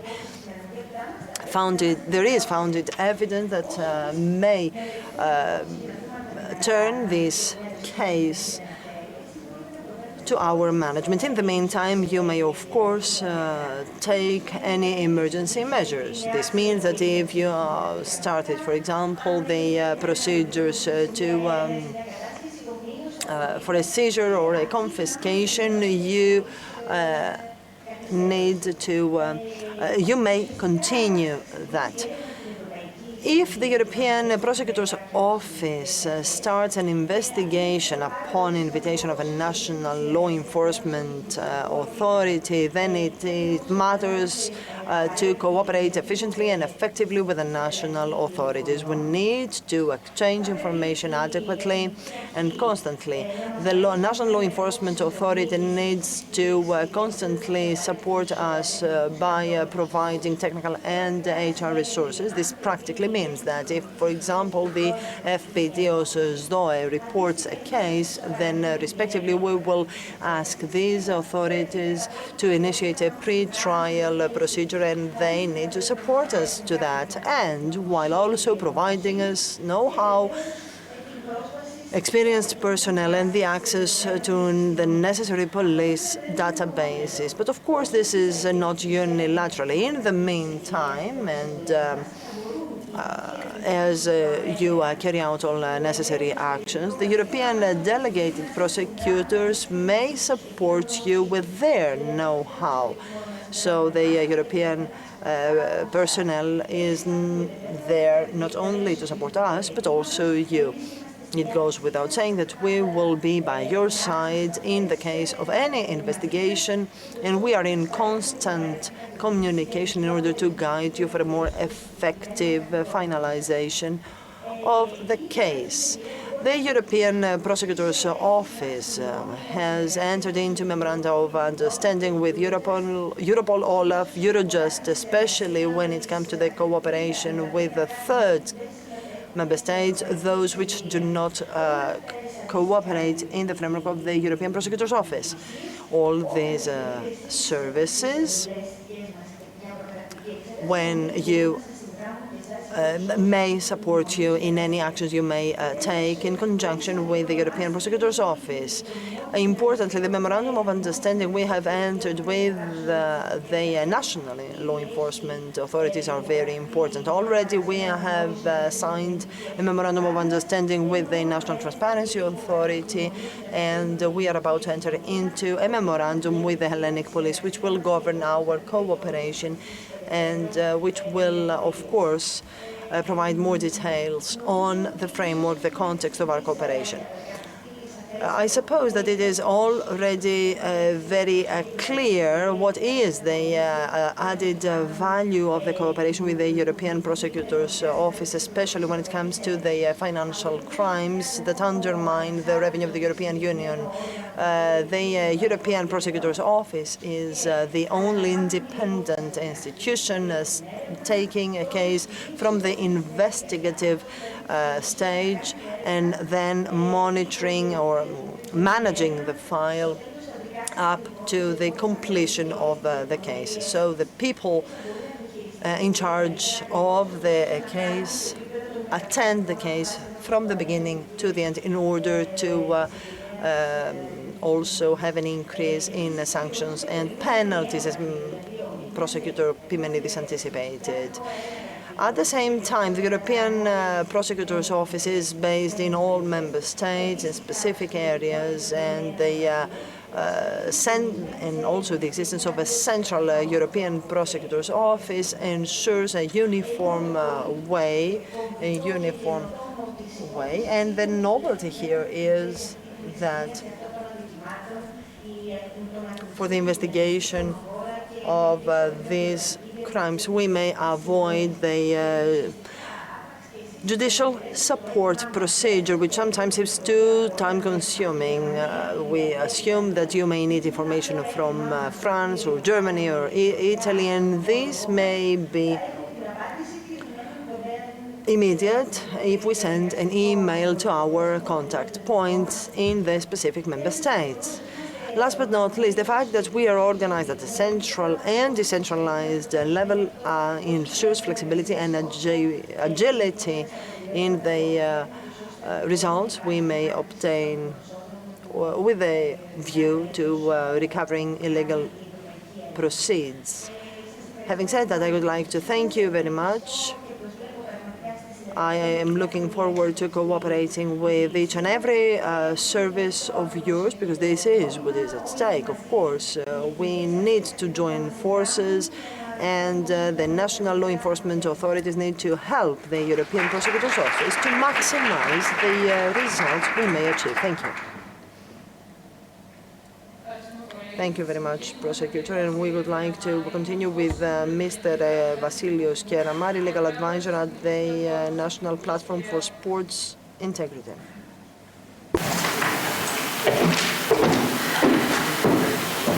Good morning. Thank you, Director, for this invitation. It's a huge honor to be here with you. We come not as a Secretariat General of Sport, but as a National Platform of Sport Integrity. We are a newly established institution with a name to fight manipulation of sports in Greece and abroad when it comes to the Greek reality-related matches. We're going to have a short overview of this institution, let us say the different operations, the foundation, the stock taking for our project, the international strand of this institution, and the next steps, as well as the objectives from now on. Institutional grounds and competencies. We start from the fact that institutionally the International Olympic Committee, the IOC, has set two main arms, that is fighting doping, and indeed there is the WANDA, the international body, a CAN, which is the body monitored by the Ministry of Sports to fight doping in Greece. But the overall term, manipulation of sports, has not been tackled until recently, until the very recent years, neither at an international nor at a domestic level. We start from the globe. Recently, the UN, the Council of Europe, UNESCO, undertook some measures. They voted some resolutions with different agreements pertaining to how we can tackle manipulation of sports. Let us move on to the speaker. Next slide. Thank you. Especially when it comes to Europe and when it comes to the Council of Europe, the main body which has undertook this tackling of manipulation in sports is Macaulay Agreement and the countries that have ratified it. It addresses EU member states, but we can see the participation of third countries as well. This was deemed necessary because alone the IOC couldn't counter-argue this risk of poisoning sports. In a nutshell, I'm going to say why. So this agreement was signed by Greece in 2014, ratified by the Hellenic Parliament recently in 2019 upon the law 4639, and it is in force since October 2020.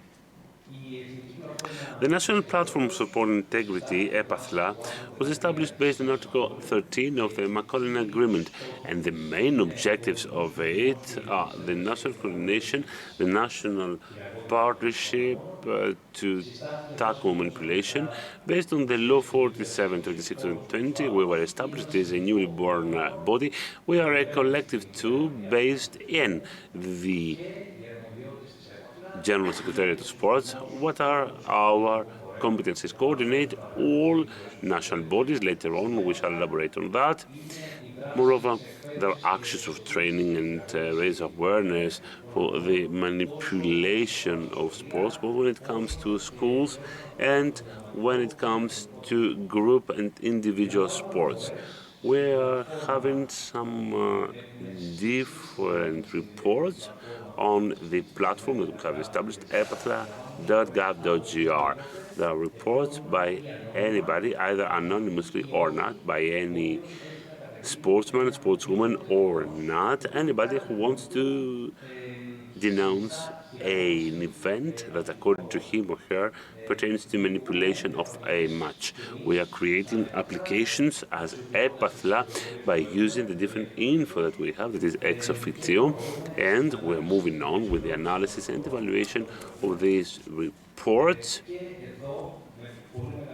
Furthermore, I was very glad to listen to the financial prosecutor saying that indeed we should accelerate time-wise the award of justice in Greece, trace a crime and finally punish it, not just at the first but also at the second level. when it is possible in the Secretariat of Sports and especially in EPATHLA, this is what we're trying to do through the use and analysis of all our reports. We're trying to collect immediately all this data that we shall give to the stakeholders and more specifically to the FPD. The FPD is involved. We will also give this data to the financial prosecutor. We shall prepare a report well argumented, not easy to fight. As technical advisors, we shall be next to this body, so at the end of the day, there will be justice, and at the end of the day, there will be a fight against manipulation of sports in our country, and also, and apologize for the term, we must stop listening to the following quote, they know it, they do nothing, end of quote. No. We have the will in the ministry to take significant steps towards this direction. Structure and operation of EPATHLA, you can see it here. You can see the 5-star, the starting line of our basket team, EPATHLA. Its seat is in the Space Secretariat of Sports. President is Mr. Georgios Mavrotas, with the participation of the Director of the National Transport Authority, Mr. Binis. We have the participation of the President for the Committee of Supervision and Game Control of EP, Mr. Zanatos. Moreover, the Hellenic Police Force participates, and on behalf of the Hellenic Police Force, we see the participation of Pakostas, who is Director of the Financial Crime Unit. We would like to deeply thank him for his support and his advice, because whenever needed, he's always here to give us advice. And of course, there's the participation by Mr. Kostas Spiropoulos, who is the sport prosecutor right now.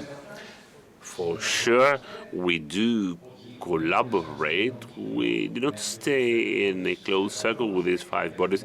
We address also a wider circle of people. It can be coaches, referees, sportsmen, sportswomen, betting companies, the National Olympic Committee, the federations, the different education establishments, mainly the supreme ones, for their training role. And let me also tell you that EPATHLA consists of 3 working groups.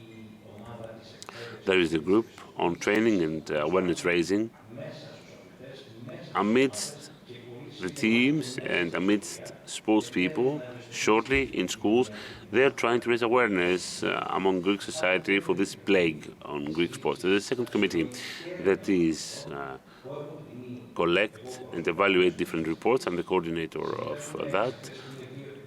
There are 2 committees consisting of 4 members each, 2 members of the Space Secretariat, 2 members of the National Transport Authority, 2 members from EP, and 2 people from the Hellenic Police Force, one of whom comes from the Directorate of Financial Police, and there is the monitoring, that is how the framework is executed in EPATHLA. Then what's the source of our reports? Reports and complaints, name it. The source can be multiple. There can be a complaint on the platform of EPATHLA through Red Button, which is an application. All sports people have that on their mobile phone. Through their mobile phone, real time, they can submit a complaint of any nature through international federations, betting companies, through the Group of Copenhagen, which is a branch of the Council of Europe, with the participation of similar platforms on the manipulation of sports. And obviously, when we get a report or some evaluation criteria, not all complaints go before the Greek justice. We're investigating the credibility of the source. We are performing analysis on interlink. We evaluate them as green, orange, red, etc. And accordingly, they are channeled towards competent authority, especially towards the Hellenic Police Force and the sports prosecutor. Here you can see how this team works according to what might come up from the first control and from the first conclusion we shall draw. We shall send reports in the whole folder to the different federations for any disciplinary action. Then it will be given to EP, which is a member of EPATHLA when it comes to betting, or it will move on towards the sports prosecutor and the Hellenic Police Force if there is any suspicion for any crime. We can see here our website, epatha.gov.gr, and through our website you can see the initiative "Προστάτευσε το άθλημά σου, protect your sports." Either anonymously or not, you can submit a complaint. Now, what is this manipulation of games? This manipulation is a list that practically is not exhaustive. In reality, it is whatever might forge the sport results in different ways for any reason. Here you might see the definition of manipulation as it is found in Article 2 of IOC and according to Article 3 on the Macaulay Agreement. The typology of manipulation, that is how manipulation can take place. This is an endless procedure through the Council of Europe, and in the directorate that I am giving you here, there is an attempt to have a typology of the different cases, but mainly we can have three reasons. Financial reasons, that is, fix a match to get some money, or, for example, get a yellow card because they can get some money. Then it can be sports reasons. If two teams in a draw, they will be both saved. In reality, they are financial reasons because they will have more grants, more tickets, or there can be other reasons, like, for instance, through the typology of Macaulay, it can be a blackmail by a third party towards an athlete or a team for a specific result. But in reality, again, there are financial reasons. I would like here to insist on betting, because betting on its own is not manipulation of the sport event. But luckily, there is structured betting. There are the authorities monitoring betting for Greece. There is the Committee of Game Audit. And through the proper analysis and through proper know-how, we can see ways and patterns that might hide some criminal activities or financial crimes or money laundering. I will not elaborate on that right now, but in reality, through the manipulation of games, possibly there are some criminal deeds committed. What is the impact for the Greek reality? Article 132 of Law 2275, 1999, possibly disciplinary sanctions by the federations, and lately we are transposing manipulation of games and some sanctions about it in all federations across all disciplinary rules and rules of ethics in federations.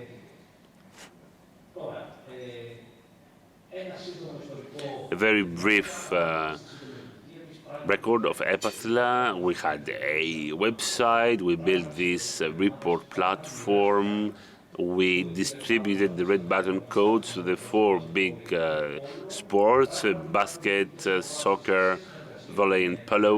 The collaborations with the competent committee on the threshold of betting. How much money as a minimum or as a maximum can be played by somebody. And then we also have the way through which we can use our reports every now and then. This is evolved. 1 year ago, it was simpler.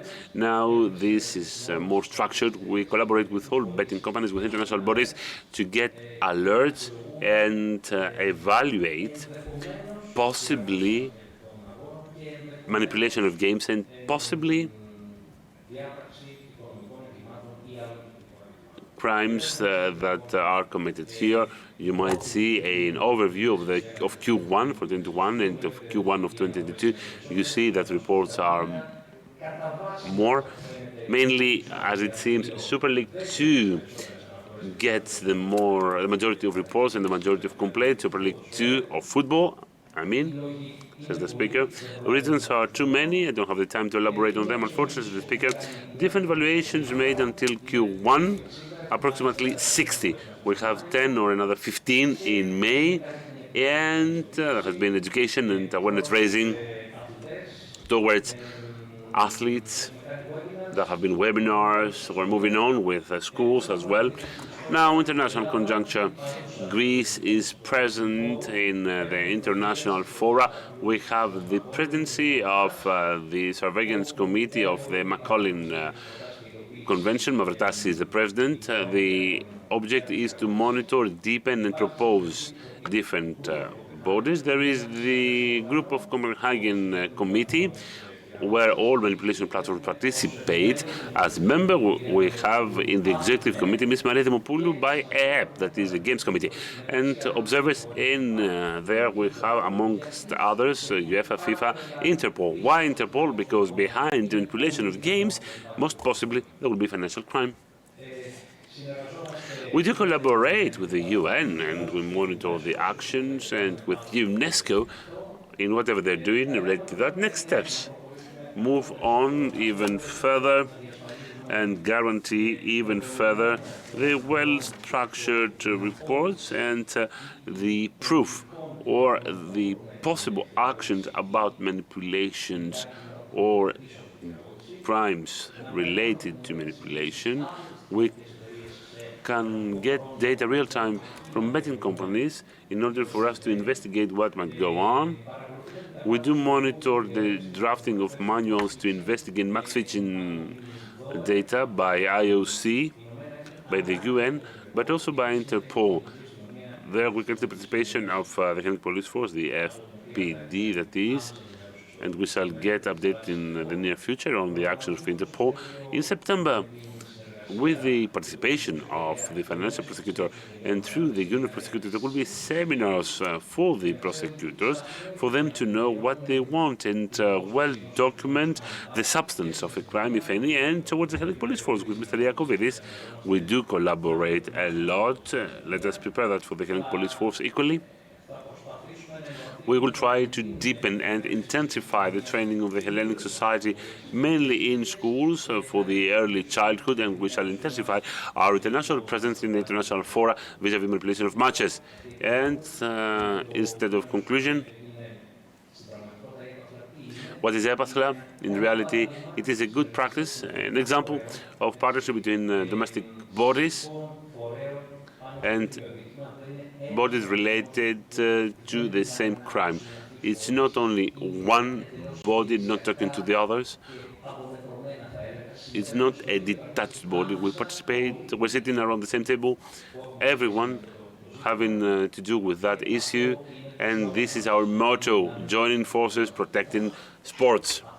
That was all by me. Thank you so much for your attention. Thank you for this invitation. Wish you a very nice day. Thank you very much for your detailed presentation, and we would like to give the floor to the last speaker of the first session. Allow me to remind you that, of course, questions may be submitted by written, for those who attend remotely. So I'd like to give the floor to the President of the Operational and Coordination Center for Illicit Trafficking, Mr. Koukoulomatis, General Secretary, Director of the Criminal and Financial Police Unit, officials and officers of the Hellenic Police. I would like to thank FPD and personally the Director, Mr. Loukopoulos, for the opportunity he is giving us today to present the Operational and Coordination Center and the efforts we have been making in the framework of our competence. I will try to be laconic, for I know we are behind schedule. And I have to say that we have received much interesting information. I will save some numbers, some figures, including in my presentation. I would rather like to convey the message as to the substance of what we have been doing. Many distinguished speakers before me addressed the value of cooperation between agencies, to what an extent it is important to achieve results. So I would like to organize the organized institutional effort made by our state to do that institutionally. So what we have been doing, what we have been reiterating cooperation to embed in an institutional framework which is working. and believe me, also bringing about results. Allow me to introduce myself. My name is Panagiotis Kouklommatis. I come from the General Directorate of Customs. I have been working for the past 30 consecutive years, the financial and economic crime unit, working for the Ministry of Financial Authorities, and then I have been working at the Independent Authority for Public Revenue. I was lucky enough to cooperate with RAS when we set up ΔΟΑ. I was lucky enough to represent that unit at the National Authority Anti-Money Laundering. And I also was delighted as a director of the Central Agency in 2011 when the Financial and Economic Financial Police Division was set up to train the 70 back then newly recruited members of the personnel. And although not much time has passed by, leaps forwards have been taken, I have to say, and great progress has been made. And I was one of the ones who firmly believed and supported in the Hellenic Police's involvement in financial and economic crime. For back then, we could see a different landscape in the modus operandi of crime and criminal organizations. New criminal organizations would start operating. The traditional investigation procedures were found not to be adequately efficient, and so the FDP, the Financial Police Division, was a novelty and has delivered. I remember once, on the occasion of a conference, when the then Secretary General of the Ministry of Financial Affairs asked us to find ways to tackle illicit trafficking, to eliminate the phenomenon. I remember that I told him, we do have the solution. Let us get rid of excise duty, and then illegal trafficking will be over. And of course, he didn't like my answer, because as Benjamin Franklin said, two things are sure: duties, taxes, and death. And so we need to find other ways. As the governor of the Independent Authority said, SEC was set up by the previous government in 2016 and to respond to a requirement of the European institutions, for they had observed a lack of synergy between agencies when it comes to tackling illicit trafficking of products subject to excise duty, that is. And then with the law 4785 approved in 2020, a quality upgrade of the coordination and operational center took place by transferring, essentially, the responsibility of the center to a governmental committee, which is made up of the following. The President of National Economy is President.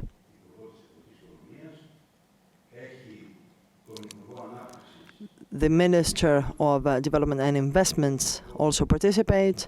The Minister of Citizens Protection.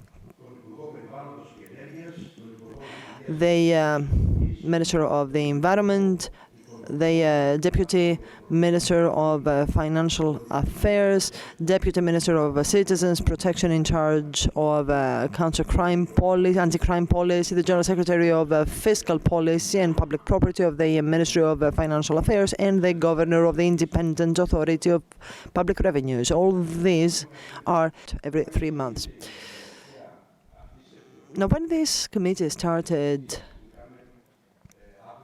took office, the constant argument was that the members of the committee are so busy that in a matter of time the committee will stop meeting and we will start receiving orders from above. I assure you, 1.5 years later, the committee does work properly.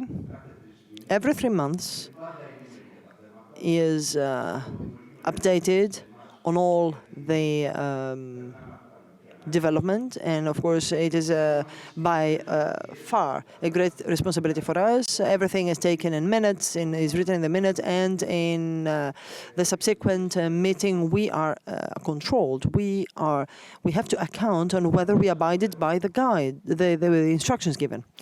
As an indication, allow me to say that on the occasion of the second government committee's meeting, the ministers and secretaries participating decided that all the serious cases in illegal trafficking, even when primary information reaches a specific agency, will be managed centrally by SEC, by the operational coordination centers. In the framework of that instruction, of that order, on November 5th, 2021, at the headquarters of Hellenic Police, the members of the government committee met with the leadership of all the agencies involved in countering illicit trafficking, and specific guidelines were set. I remember that there were present the director of FTP, the chief and deputy chief of the Hellenic Police, the governor of ΔΟΑ, the Financial Economic Crime Unit, and so on and so forth, all the involved bodies, stakeholders. The last meeting we had last week, when we presented our review action, we were asked to communicate all the achievements to society. And believe me, I have been serving in this sector for many, many years. We have so many substantial and momentous success stories to share and to raise awareness about. In a difficult conjuncture as the one we are living through, the energy crisis, I mean, probably our successes have not been adequately publicized. Allow me very quickly, very briefly, to talk about the SEC Council. There is a representative from all the involved bodies. You can see on the slide. The Hellenic Police appoints the deputy chief, the governor of the Port Authority, the Transparency Authority, the General Secretariat for Commerce, and the Financial and Economic Crime Unit General Secretariat also appoint another member. And this is the team managing the SEC, that is the Coordination and Operational Center. It goes without saying that these agencies are fully responsible to appoint the appropriate person, the right person who will help progressing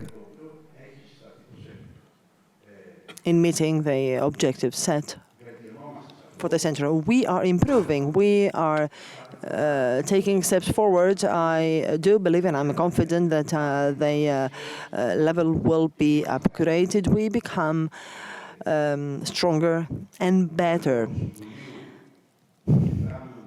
The committee is supported by approximately 25 representatives of these involved bodies and agencies.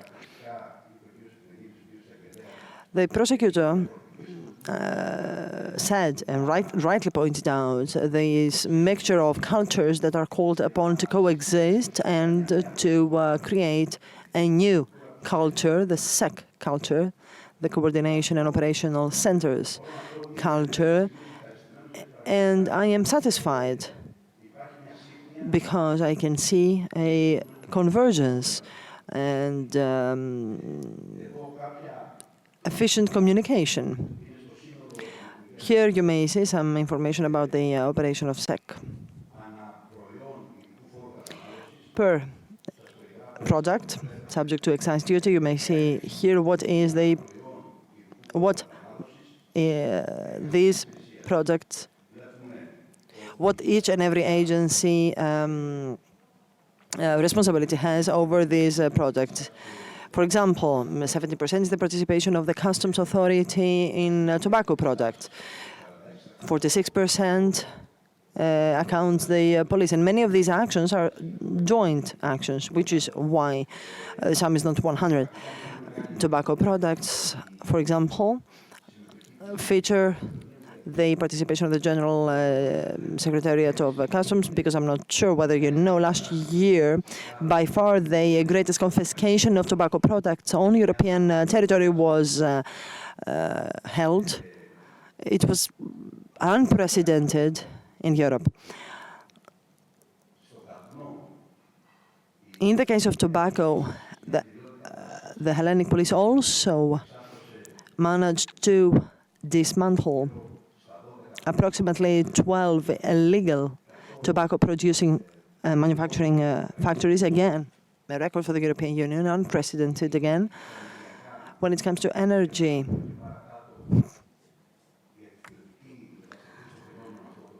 we have seen a change in modus operandi. We can see here again the participation of the various agencies and alcohol products. What characterizes our center is quality of information. This is fundamental. Our colleagues at the FPD and the Financial Economic Crime Unit know very well that as soon as a piece of information is sent by SEC, received by SEC, this is a first quality information, and probably this will be followed by effective and efficient action. We have managed to achieve this result because we have developed a data processing internal protocol. We have created primary information. And this is quite demanding. I'm sure you understand what I mean. So generating primary information without expecting for a report or a communication by a cooperating agency is very important. We have a close cooperation with foreign agencies besides the SEC's establishing law under Clause 5 stipulates that we are the central information management processing agency for the transfer of information to all the agencies involved in the investigation. And so it is a national focal point, as it were, when it comes to data sharing. The classification, the information classification system, as far as we are concerned, is qualifications. And here I would like to delve on that because this is the core, this slide is the core of our mandate. We have always laid emphasis on efficient actions. We want not to waste time, labor hours of our agencies, and our investigations bring about tangible results. And you may see that a percentage of more than 25% exceeds the European average. So in any cases to be that efficient, especially in 2022, we hope that we will also go close to 30%. because especially when it comes to oil related products and energy related products, our internal audit will help us increase that percentage. Already we have shared with our partners information that once are followed by the necessary feedback will allow us to achieve tangible results. We have revisited some of the sectors we work in and some of the methodologies we have adopted. As a result, we have again managed to increase our effectiveness. Για το θέμα αυτό, δηλαδή πώς αλλάξαμε. And I believe it is eloquent as to how we managed to change the way our agencies work.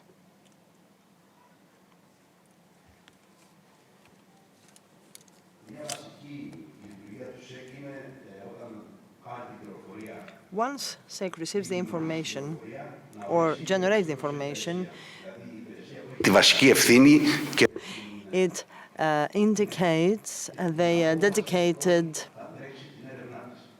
team, a working group, and take the decision as to how the investigation will be held. This is a decision that is taken no matter whether the information comes from our inside or from another agency, or the FBD, for example. If information is provided by the FBD, then the FBD is appointed as the implementing authority. If an operation requires a financial audit, then we may decide whether an audit authority will take care of that.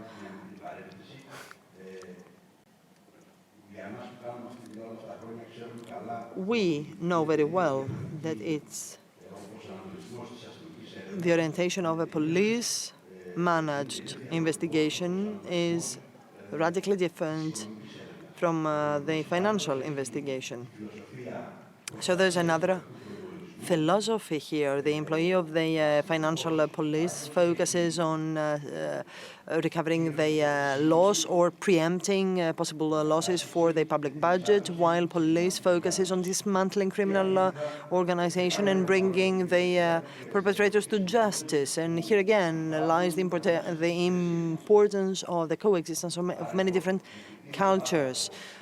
And so focusing on the best possible results, we decide what will be the implementing agency, depending on the context of the investigation.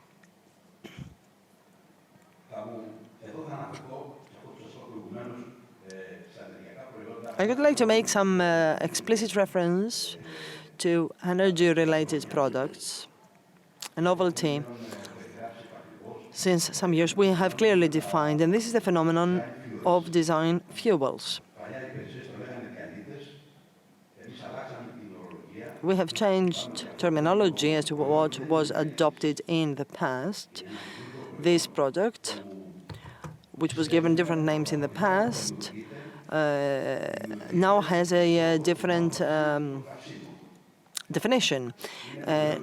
We know that this product is an offspring of refinery. It is produced in adjacent countries. It is lawful. It is used in the industry. Notwithstanding, it has two characteristics which may render it unique. As, for example, the fact that it may be used as a fuel for engines, and that up to 50% it is difficult to be detected by laboratories, which means that fuels may be fake or adulterated, and the results of the examinations not give rise to the exact composition of the fuel. We are trying to see how we can double our efforts to work with that. We are expecting the Greek refineries to start working on these fuels, and you can understand that we need to be very cautious. We are working on that, and I believe that we will be shortly ready. What we have changed.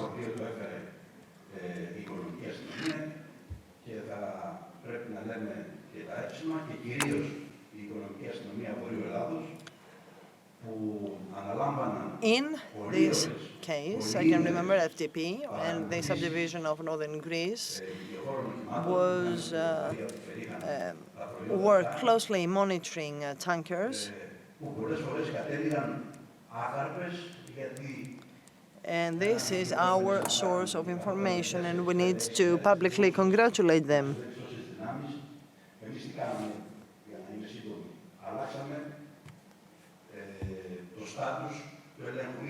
We changed the status of control. We decided that we were not the ones to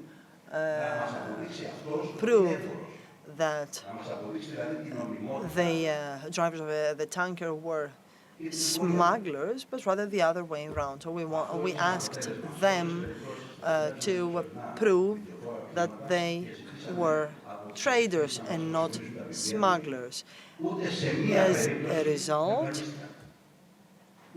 whenever we would seize and confiscate the content of a tanker vehicles, we would ask the suspect to provide us with all proving evidence.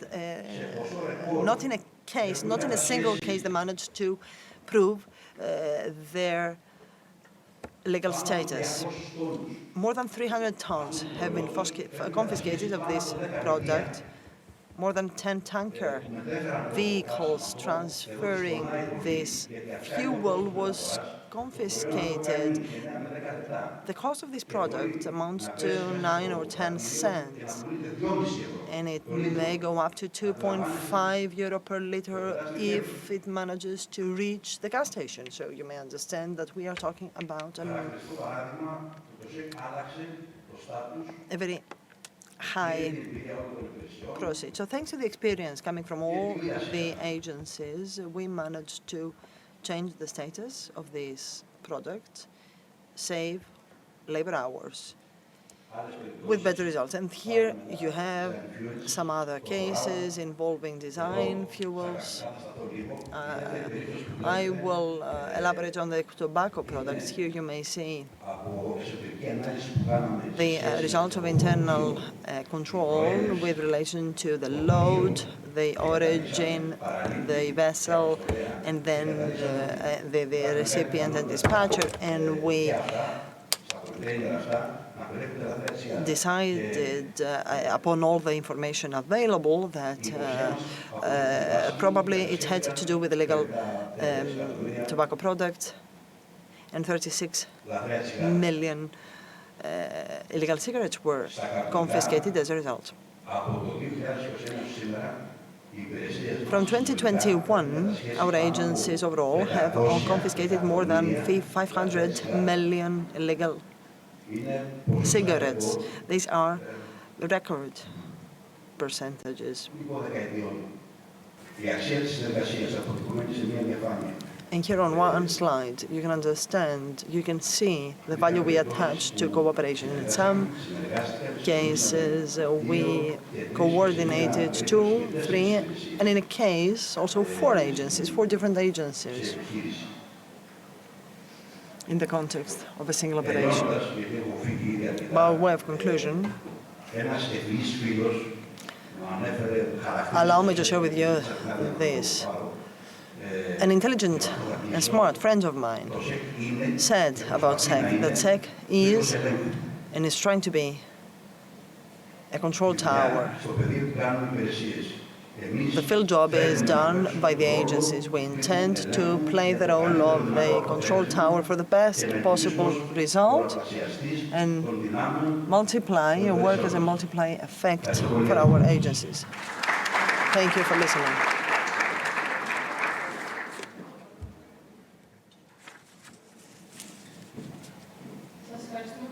Thank you very much. Are there any questions?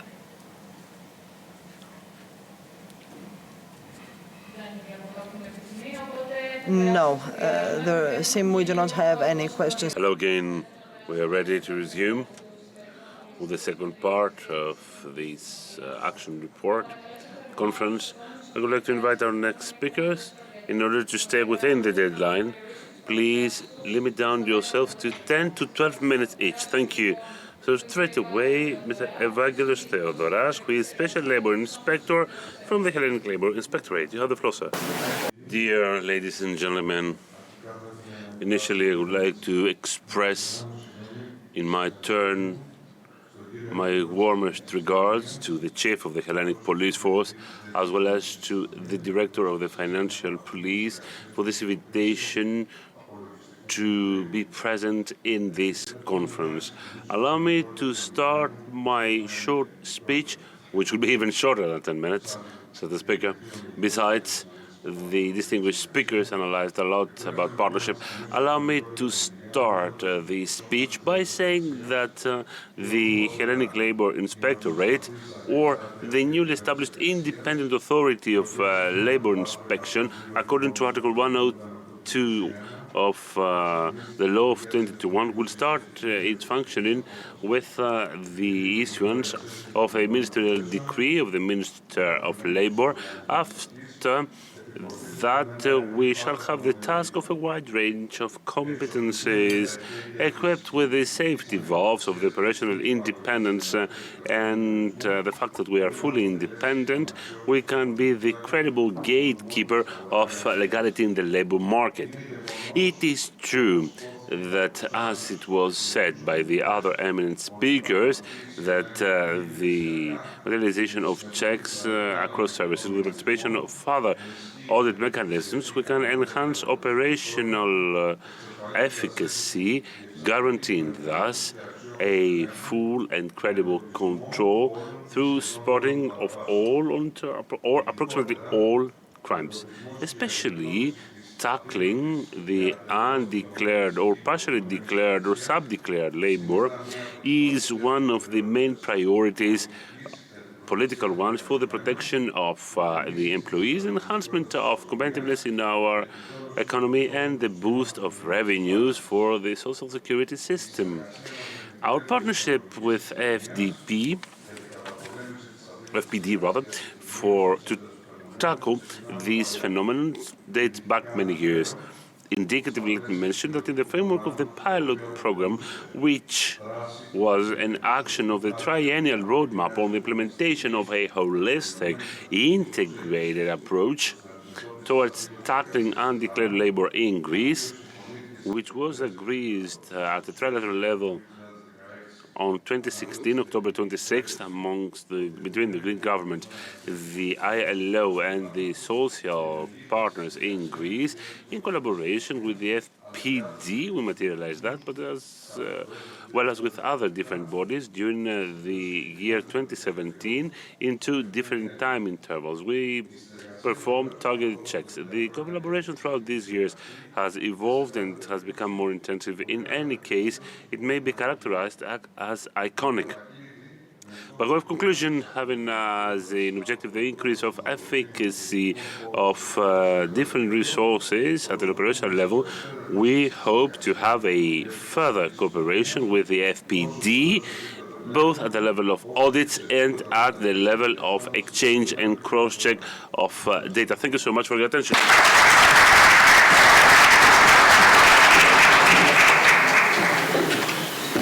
Mr. Elias Kostandeas, General Director of the Economic and Financial Crime Unit. Deputy Chief, Governors, ladies and gentlemen, my name is Elias Kostandeas and I am General Director of the Financial and Economic Crime Unit. I would like to grasp this opportunity to thank the Police Chief, Mr. Loukopoulos, for his invitation. I would like also to seize this opportunity to congratulate the members and Chief of the Hellenic Police for the success achieved in countering crime and also smuggling of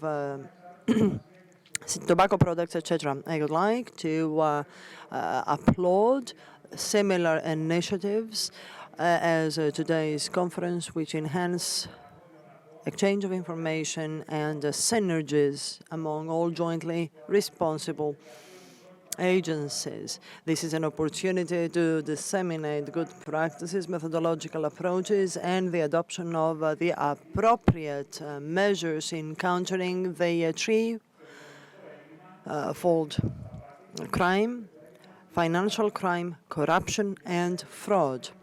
The development of a modern financial crime and its many facets requires calls on for involved parties to share information, to cooperate, to enhance the digital capabilities, as well as the consolidation of cooperation between all involved parties. The General Directorate of ΔΟΑ, the Financial and Economic Crime Unit, has an excellent cooperation with many other agencies, including Hellenic Police. Whenever necessary, ΔΟΑ and Financial Police set up mixed working groups to counter cases of smuggling, illegal trafficking, money laundering, and other financial crimes. The General Directorate of the Financial and Economic Crime Unit, after the institutional changes, has become a robust auditing agency with a view to achieving financial targets, safeguarding the interests of the Greek state and the European unity. It leaves a visible footprint on society thanks to our transparency and efficiency.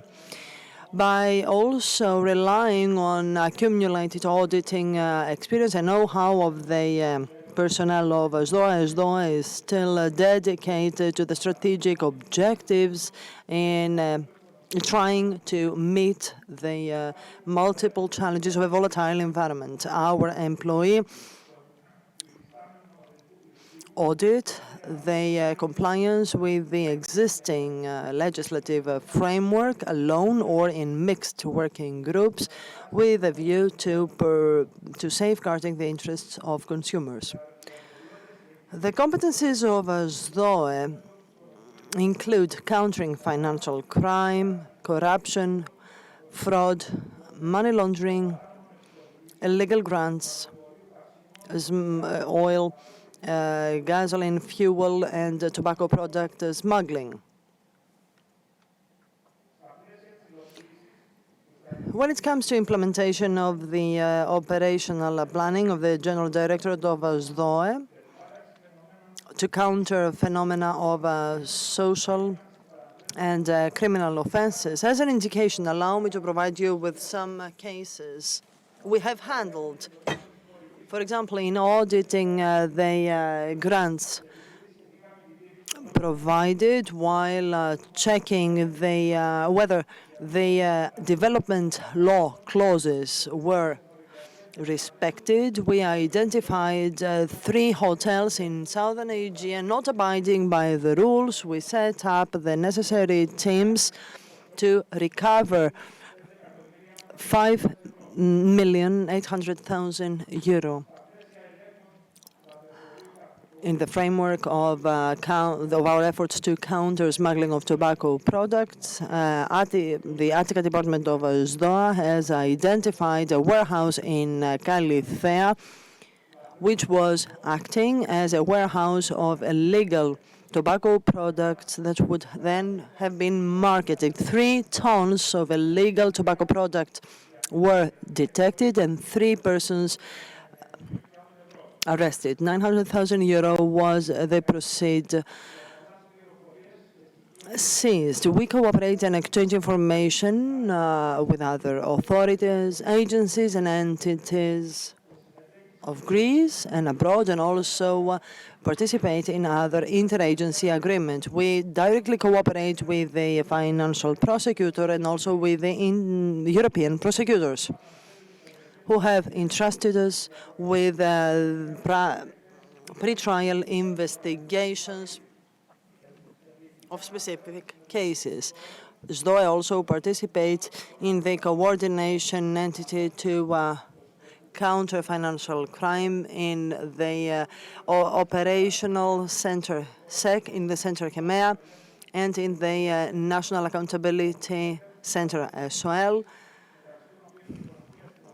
where we cooperate with, amongst others, the Financial Police Division in order to adopt and exchange information and best practices in order to be more effective in our job. We also cooperate with other bodies at the national level, as, for example, the Hellenic Police, the Custom and Tax authorities, and at the international level with Olaf, Interpol, and Europol.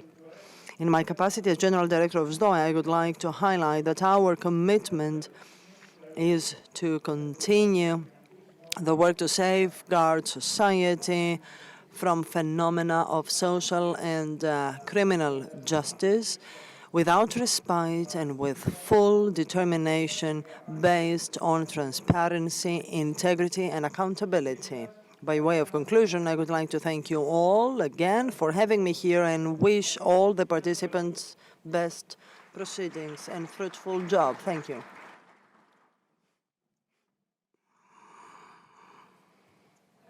Thank you very much. We would like to continue with Mr. Spiridon Peristeris, Head of the Data Management, Statistical Processing and E-Commerce Oversight Department at DIMEA, Interagency for Market Control.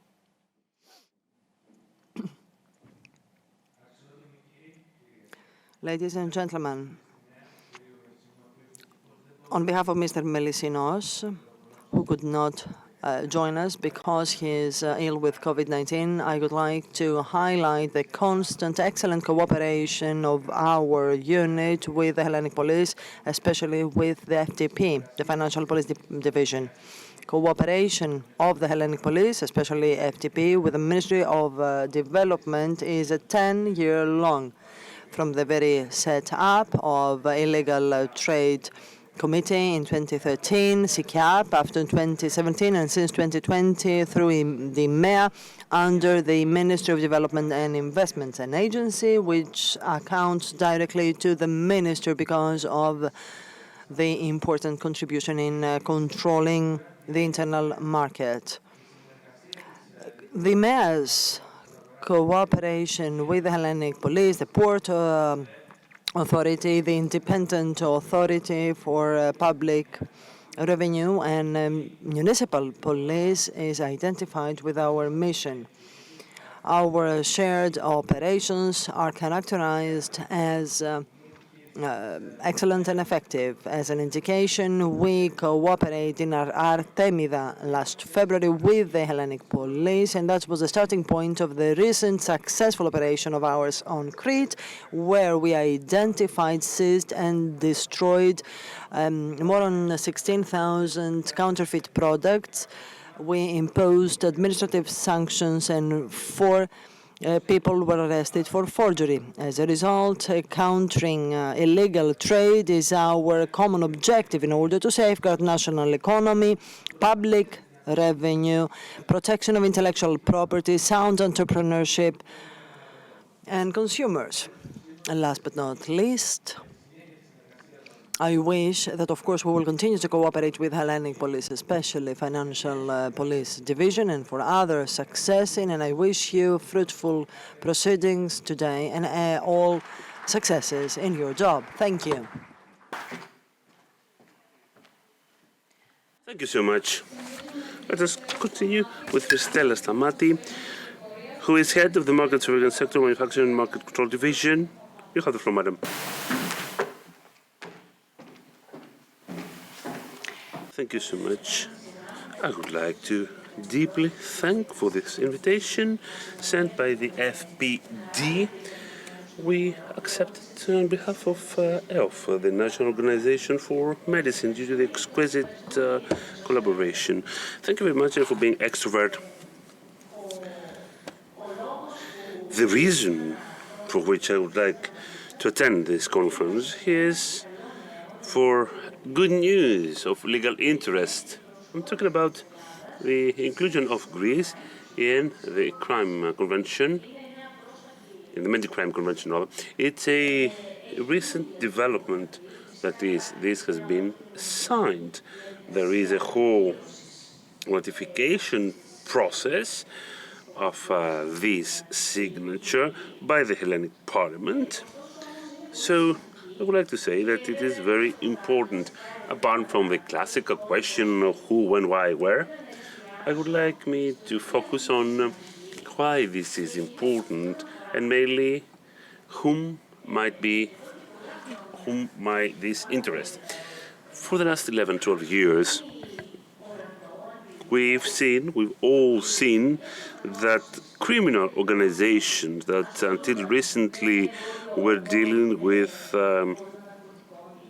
trade of drugs or guns slowly entered the illegal trade of medicines field. I would say medicinal products to include the different medical equipment products. Why? It was very simple. Profits were skyrocketed without any risk for a significant imposition of sanctions at a disciplinary level and at a penal level. So I would say that without any risk, they did so, and with significant profits, why not? Why not for criminal organizations to have this mindset? Of course, this was absolutely unwanted for an obvious, simple reason. What affects is public health. And since this is vague or generic, I would say that health of a simple citizen, not necessarily of the citizen who wants to go into an adventure, whom this might concern. I opted for this picture. It's a very nice photo and very bad at the same time. It comes from an operation, a joint operation we had in 2016, if I recall well, with FPD. And amongst others, we discovered one out of the 2 prep rooms of illegal medicinal products in our country. The value is that the machine that you see here, you don't have to be experts to understand the production conditions. This machine was used for injectable products, that is, products that can be injected within the human body and allegedly they must be sterilized. These products were packaged in brilliant packages and were disseminated through the network, through the internet, that is, throughout Europe and throughout the world. Thus, you might imagine the result from the use of these products to be more thorough. I will come back to this image later on, says the speaker. We will go directly to the counterfeit product, counterfeit drug. It is the falsified product. We prefer this term, falsified drug, because this is recalled in the pharmaceutical law. It is every drug with an erroneous presentation of its identity, packaging, or signaling, or brand name, composition. When it comes to any of its ingredients, substances, or proportions, and its origin, including the country of origin, the license holder. Until now, we described what we knew as fraudulent. But now I would like to focus on the third point in red. It includes the product with an erroneous presentation of its history. That is, the documentation that follows it, invoices, orders related to the dissemination channels used. I'm going to explain why this is of paramount importance, and why it was very tough to communicate that, not only in 2013 upon the harmonization of the pharmaceutical code with the transposition of the guideline on the prevention of the import of fraudulent or falsified drugs in the supply chain, in the legal supply chain, I mean, but also in 2016 and later on, because this part went beyond the images we have at the back of our mind as falsified. At this point, I might tell you that all different cases might be included. The cases of drugs that were stolen. For any reason, they re-enter the supply chain after they have been stocked in absurd circumstances. These absurd circumstances should not be undermined, because there we can lose the efficacy and safety even by the best drug. Let me mention that for a shot, if properly stocked, not from 2 to 8 degrees Celsius, according to the producer, but from 0 to 1 degree Celsius, it loses its active substance. So, in the supply chain that later on it may enter, it will end up to a patient that might wait for some results in vain. And then, nothing could be reported from that. Not only this case, but also there is the case of products that used to be original because these were given by the company to the supply chain, but they lost their way. Possibly they have been paid through the Social Security Fund and by the Greek taxpayer, and then they re-enter the supply chain without any use by the patients, as the case should be. There is another case of a chemist who was buying a Cialis from the internet, and he was selling it following his hat to patients of his pharmacy. Many cases can be included in this, and that is why it is of paramount importance for all those who manage these kind of cases. Now, Medicrime Convention, what does it do? The Council of Europe, what are they doing? It focuses mainly on the protection of public health through the penalization of the falsified presentation of medical products, mainly drugs and different equipment, pertaining to the identity or the origin of these products. It doesn't regulate legal procedure items, it's out of scope. But it is the first international convention against the falsified actions and the mimicking of medical products and similar crimes. What are the condemnable actions? The production of falsified medical products, the supply, offer, and commercialization of falsified medical products again, the falsification of documents, and then products without licenses stipulated by the law and licenses concerning circulation of the product. Here you might see another slide. What it does not include, let me not elaborate on that as a speaker, but what is of paramount importance and is projected is what I have been listening from this early morning by previous speakers. It is the fact that it is a prerequisite, we would say, a significant prerequisite, name it, to have a framework on the domestic and international cooperation between health-related professionals, custom officers and policemen when it comes to the prevention of criminal action, the participation of the private sector, because it is very important the effective prosecution of crimes, whereas we can also talk about the protection of victims and witnesses. Furthermore, we shall establish a committee on the monitoring of this convention. This photo is the one that I found most interesting to highlight the need of partnership and completion between the different complementarity rather of all different mechanisms, because it is the only way to have an effective joint partnership. One service alone is not enough. I would prefer to stop here my presentation. I wouldn't like to target any further. Thank you so much for your attention.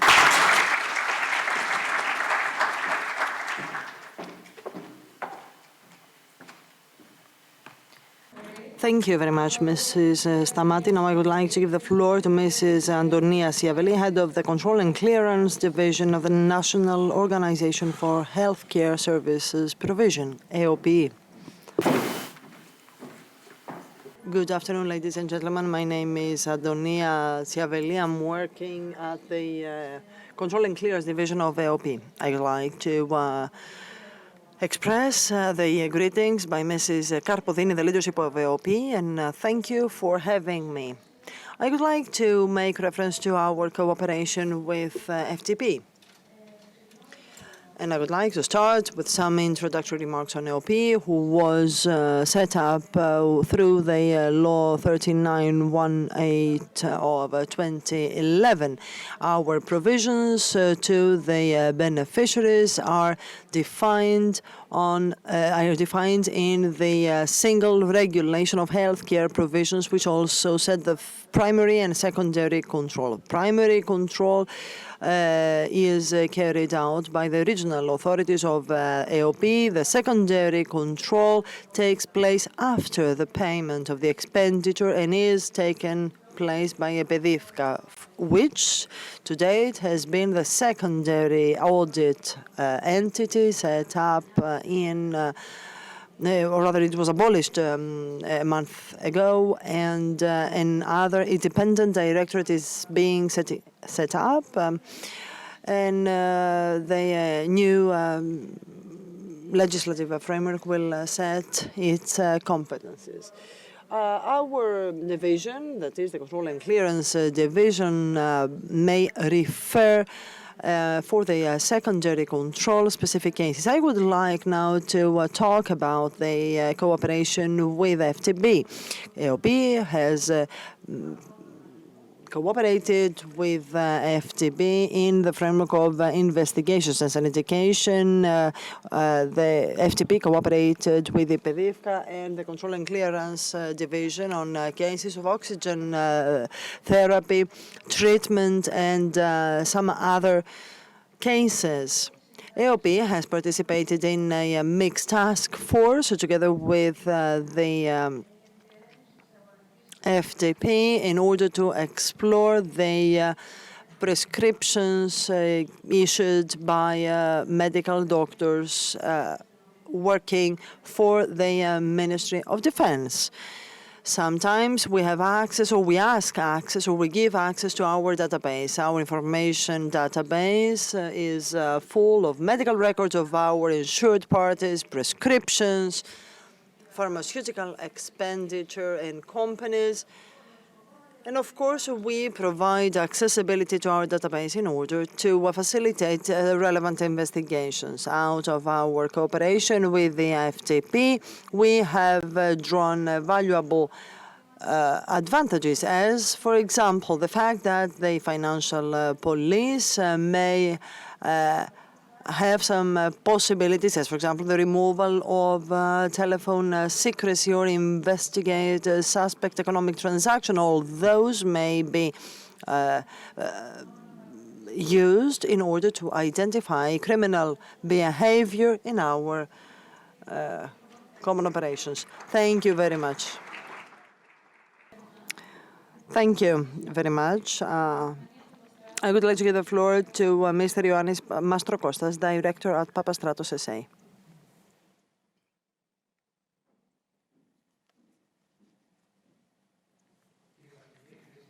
Deputy Chief, ladies and gentlemen, good afternoon. First and foremost, I would like to thank Mr. Loukopoulos for the invitation for us to be here 1 year again on the occasion of the review conference. My name is Yannis Mastrokostas and I work at Papastratos SA.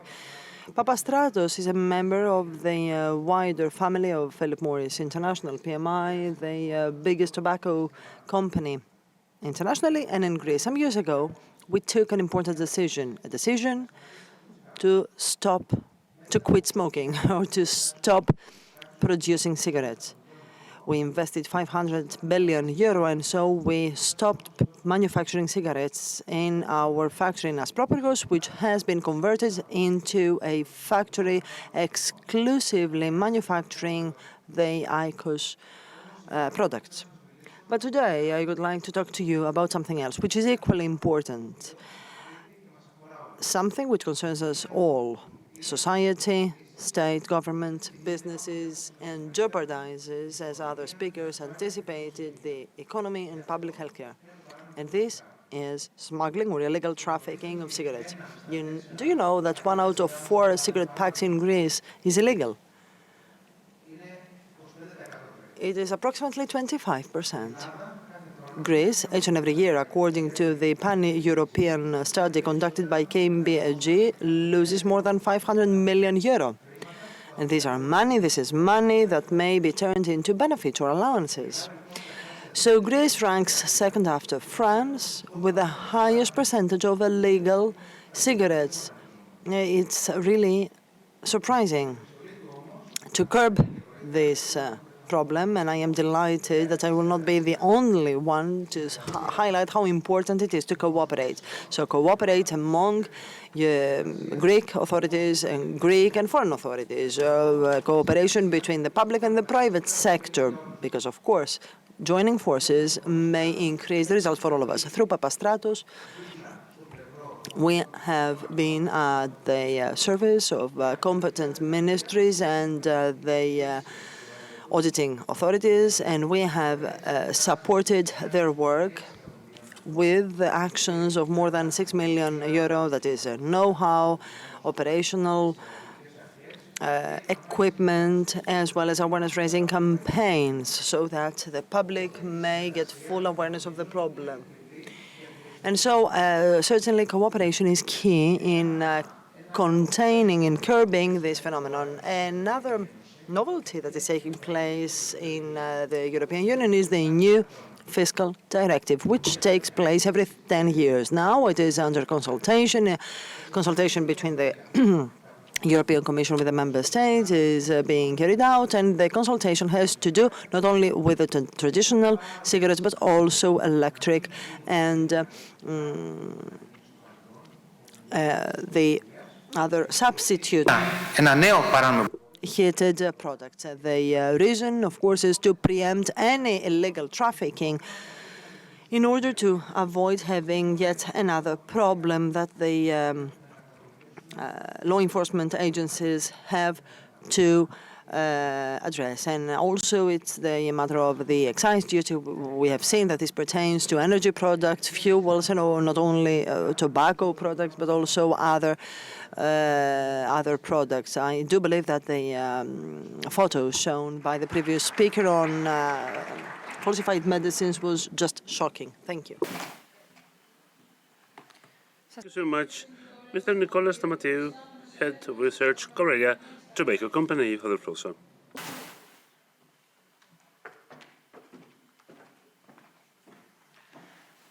Hello to all. On behalf of Korea Tobacco Company, I would like to express to the FPT my deep thanks to be in this conference. We're impressed at your projects, and we must congratulate you. We will be close to you in your efforts, as it goes with all different efforts of all institutions and different bodies of the Greek state. Some years ago, a staff of Olaf had told me how disappointed he felt. This person was a member of different delegations of the EU to third countries, that is, they wanted to find a way to mitigate to decrease the thousands of containers that were imported into the EU. What he was able to see, which was the reason for his disappointment, was that there was no sincere interest in his different interlocutors. It is certain that we hear different organizations that we represent. And of course, at the head being the Hellenic Police Force and the different audit bodies, we are truly interested in this issue. Yet, let's see what goes on behind this sincere interest of ours. This is data that highlights that illegal trade grew during the last decade, in the decade of financial crisis. I believe that Mr. Koukoulomatis will tell you that next to this increase, there has been a skyrocketed increase of taxes. And since possibly we will enter a phase of the economy that might put pressure on the living standard, we should think about it as well.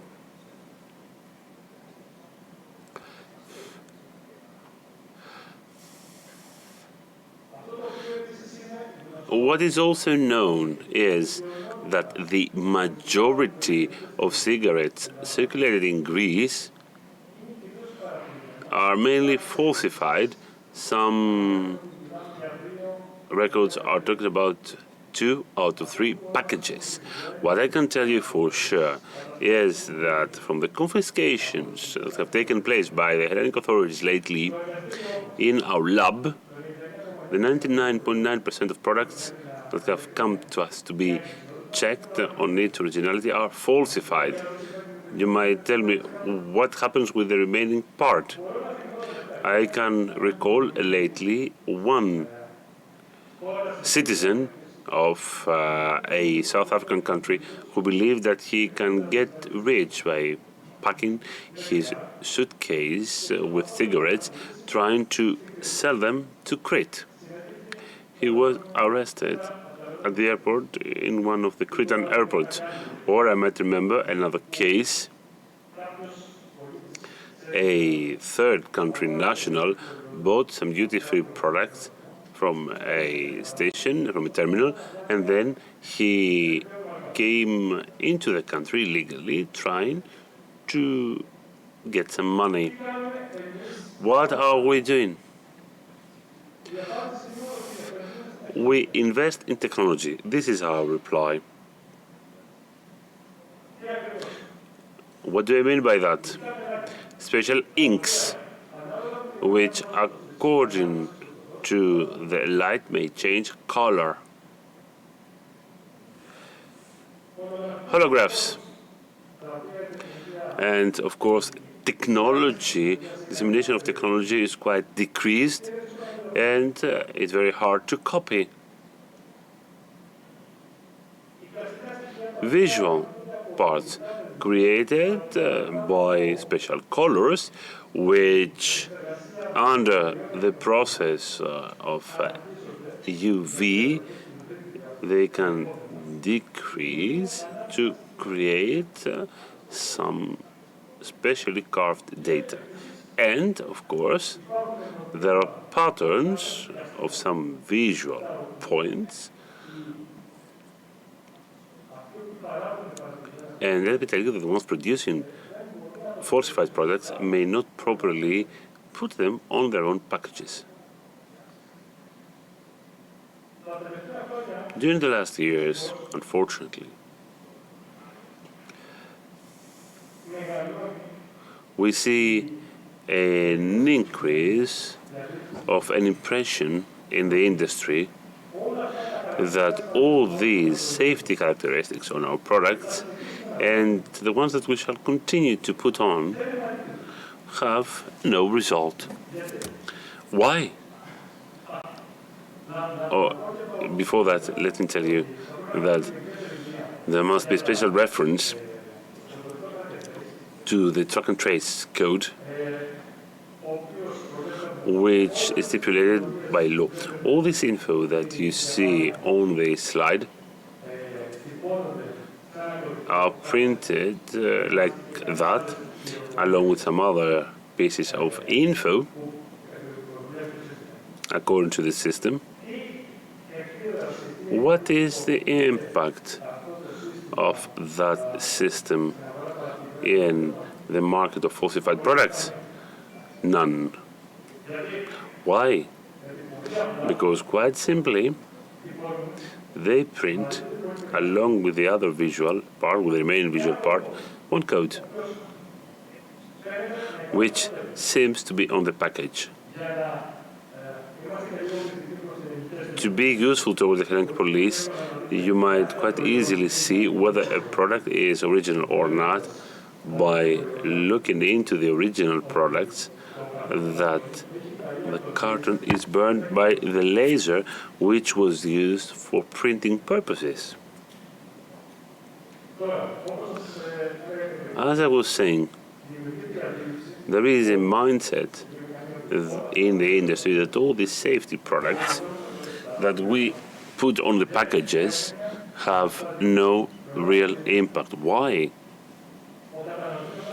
The consumer is the reason. Many times you've listened to the reply, I cannot cut it, I know that they are dummy products, but this is the only thing that I can buy. And to add to that, they are not interested in their health. Tobacco products are the exemption out of the 3 products with excise duty that the customer intentionally is buying them. It's not a result, the purchase is not a result of fraud. The consumer buys that because they cannot buy anything else.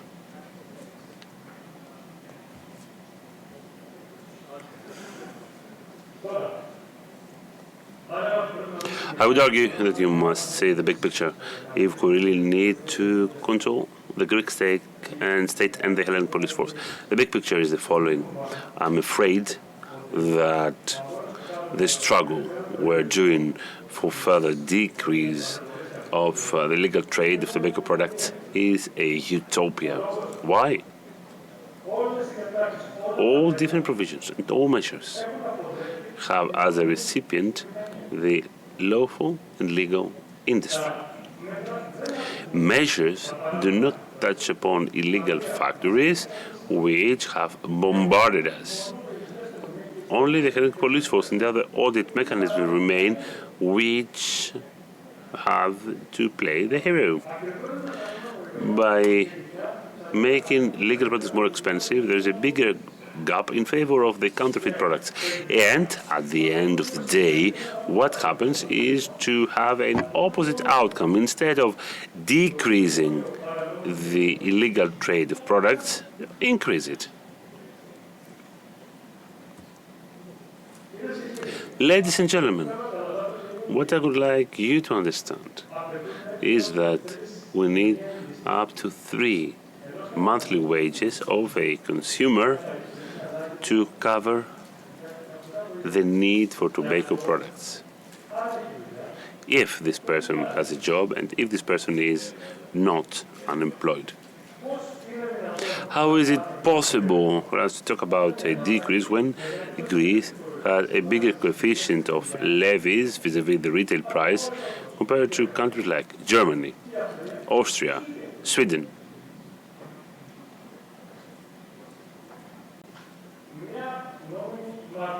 One legal brand, which has a price of 3.8, that is the cheapest you can get, has duties of 89% on the price, on the final price, I mean, says the speaker. In other words, there's no chance of decreasing illegal trade if there's no decrease of excise duties. Because a smoker wants to smoke, but as he knows, he goes against the industry and opts for illegal labs because they don't have the way to buy what is legal. By way of conclusion, to deliver, apart from the sincere interest of everyone, we must radically review our approach and not reproduce the same mechanism that simply leads us towards the opposite direction than the one we want. Thank you so much for your attention. Indeed.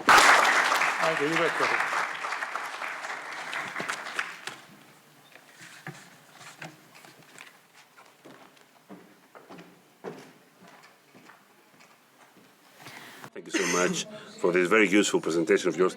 Let's continue with Mr. Dimitris Zanatos, Hellenic Gaming Commission President. Of course, you have the floor, sir.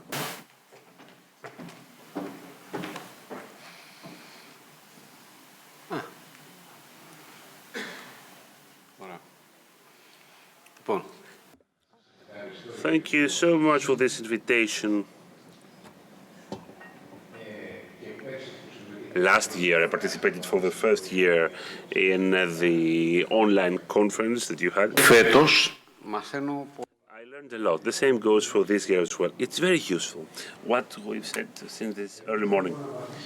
You know, I do respect and I fully appreciate the Hellenic Police Force. I enrolled in security in 1971 and I entered chartered auditors in 1981. I have a long journey behind me. I've seen many different things. I believe that this is one of the best public services in Greece. I've partnered with many. I've seen their job and the different reports which are exquisite. These at the personal level. As a Hellenic Gaming Commission, where I've been for the last 1.5 years, our collaboration is still adamant with the FPD, of course, and they send us reports which we process, we give information, again, information at the level of inquisition, if there is a research performed, our staff participates in special operations about games, of course, and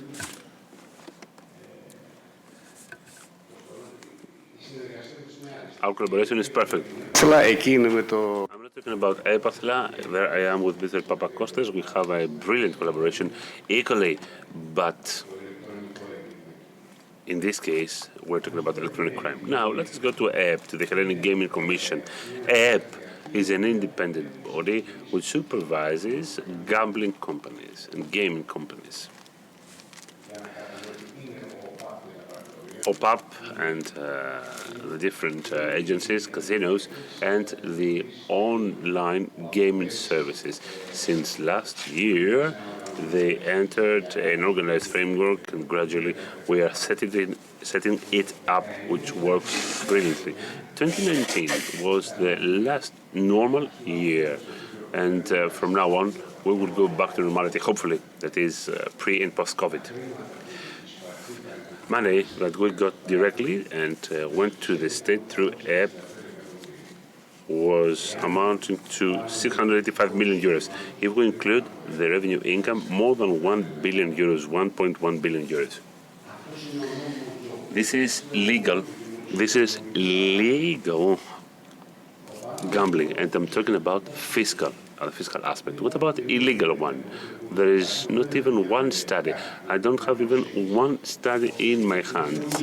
What's the amount of illegal gambling? It is much. I don't know how much it is. If it is 20%, it can be 200 million euros for the budget. If it's 30%, 300 million euros. And so on and so forth. What about the social impact? I will not elaborate on that. I'm just talking about figures.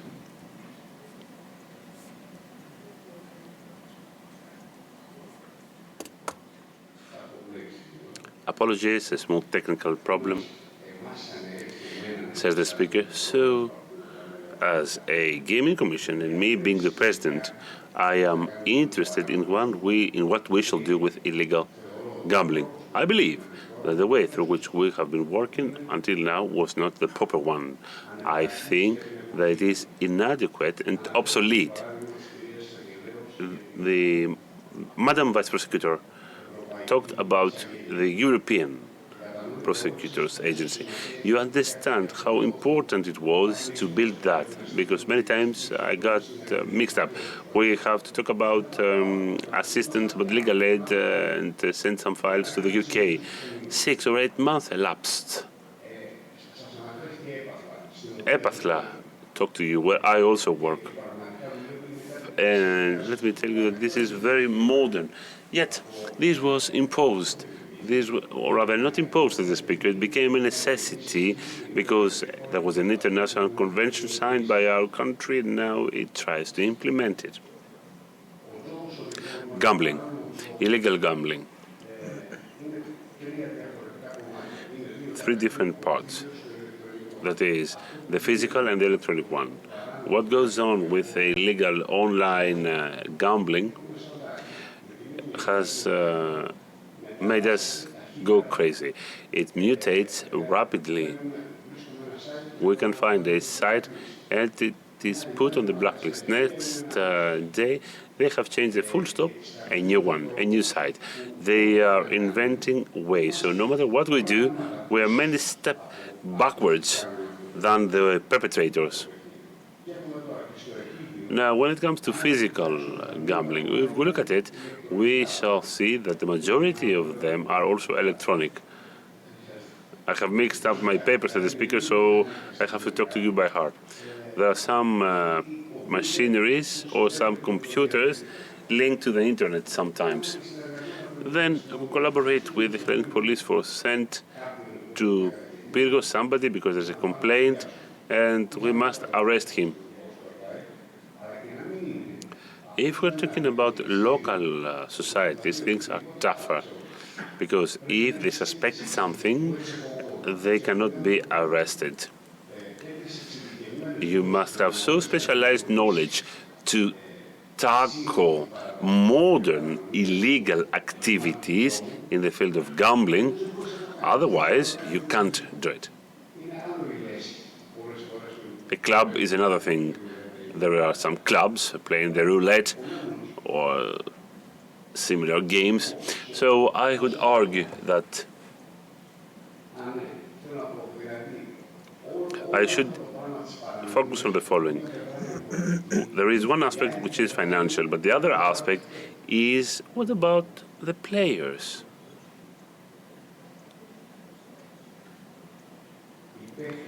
Players are unprotected when in illegal gambling. When they play through legal gambling, since it is organized, things are better. Online, we know everything, the identity of the players, etc. There are mechanisms which are trying to mitigate the negative social impact of gambling. When it comes to illegal gambling, there is no safety. They will lose money for sure. And if there are problems of extreme social impact, of extreme consequence at the personal level, psychologically even, we will meet that more in illegal gambling rather than legal gambling. So it is of paramount importance for my job to tackle this phenomenon. So I'm telling you, when it comes to blacklists, there are 2,500 domain names on our blacklist, of course. So what? Apart from the fact that they are changing it, the flow of the money is the issue. To do the job, I must go to the Bank of Greece. The Bank of Greece should go to another bank.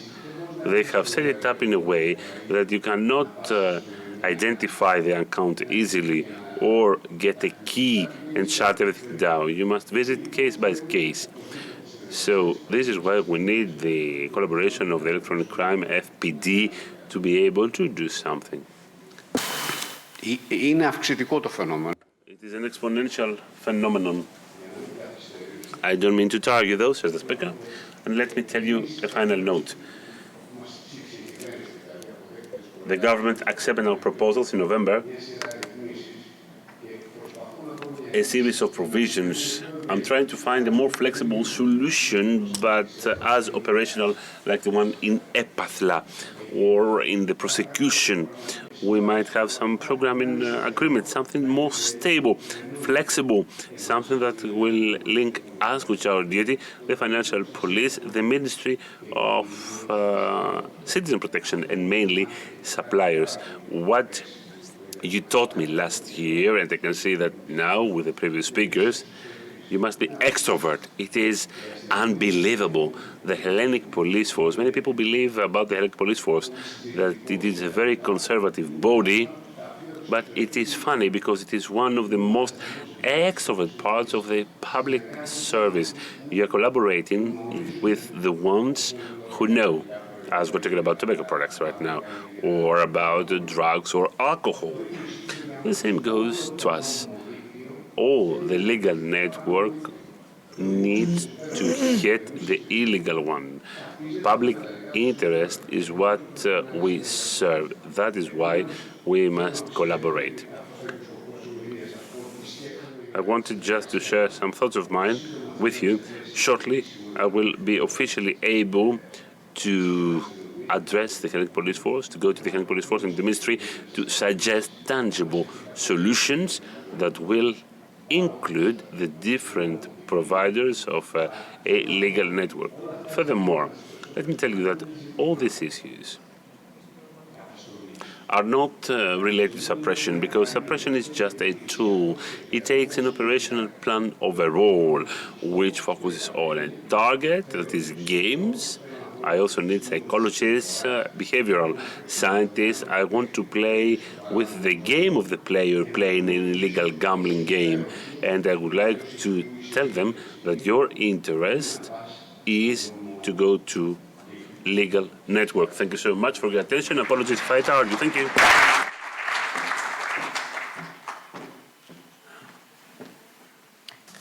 Thank you so much. And now we will give the floor to Mr. Theodoros Georgopoulos, Associate of the Hellenic Association of Drinks Distributors from the Greek Federation of Spirit Producers.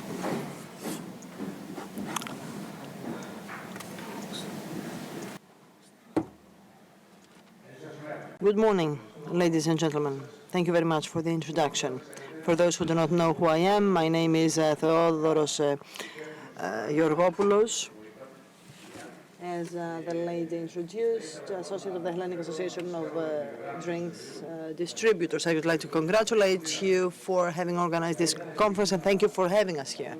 I would like to express Mr. Isidoros Revach's President and President of EDAPS greetings and wishes for fruitful proceedings. Very concisely, allow me to introduce what the economic and financial footprint of our sectors is. We manufacture and market 40% of alcohol drinks marketed in Europe. The members of our association, CEOP, manufacture and market 76% of bottled alcohol and export 75% of them. Alcohol drinks, together with beer and wine, include all drinks with more than 15% of alcohol. These products are marketed through the mediation of many industries, featuring more than 1,500 businesses across Greece, 35,000 of them operating only in the marketing of alcohol drinks. Our contribution to GDP amounts to 2.3 billion euro, according to our studies. So in this economic landscape, we have a negative factor, a disadvantage which affects legal industries, and this is illegal trafficking. What are the main characteristics of illegal trafficking? excessive tax imposed on alcohol drinks have led to a skyrocketing of illegal trafficking. 8 million bottles per annum do not pay taxes, which means that 1 out of 5 bottles marketed in Greece are a product of illegal trafficking, with a loss of public revenue of more than 130 million when it comes to the illegal tsipuro, a quantity of tsipuro. 4 out of 5 liters are marketed illegally. And because today we talk about the cooperation of FTP with the various jointly responsible stakeholders, I would like to make some reference to our excellent cooperation with FTP and, of course, the other authorities.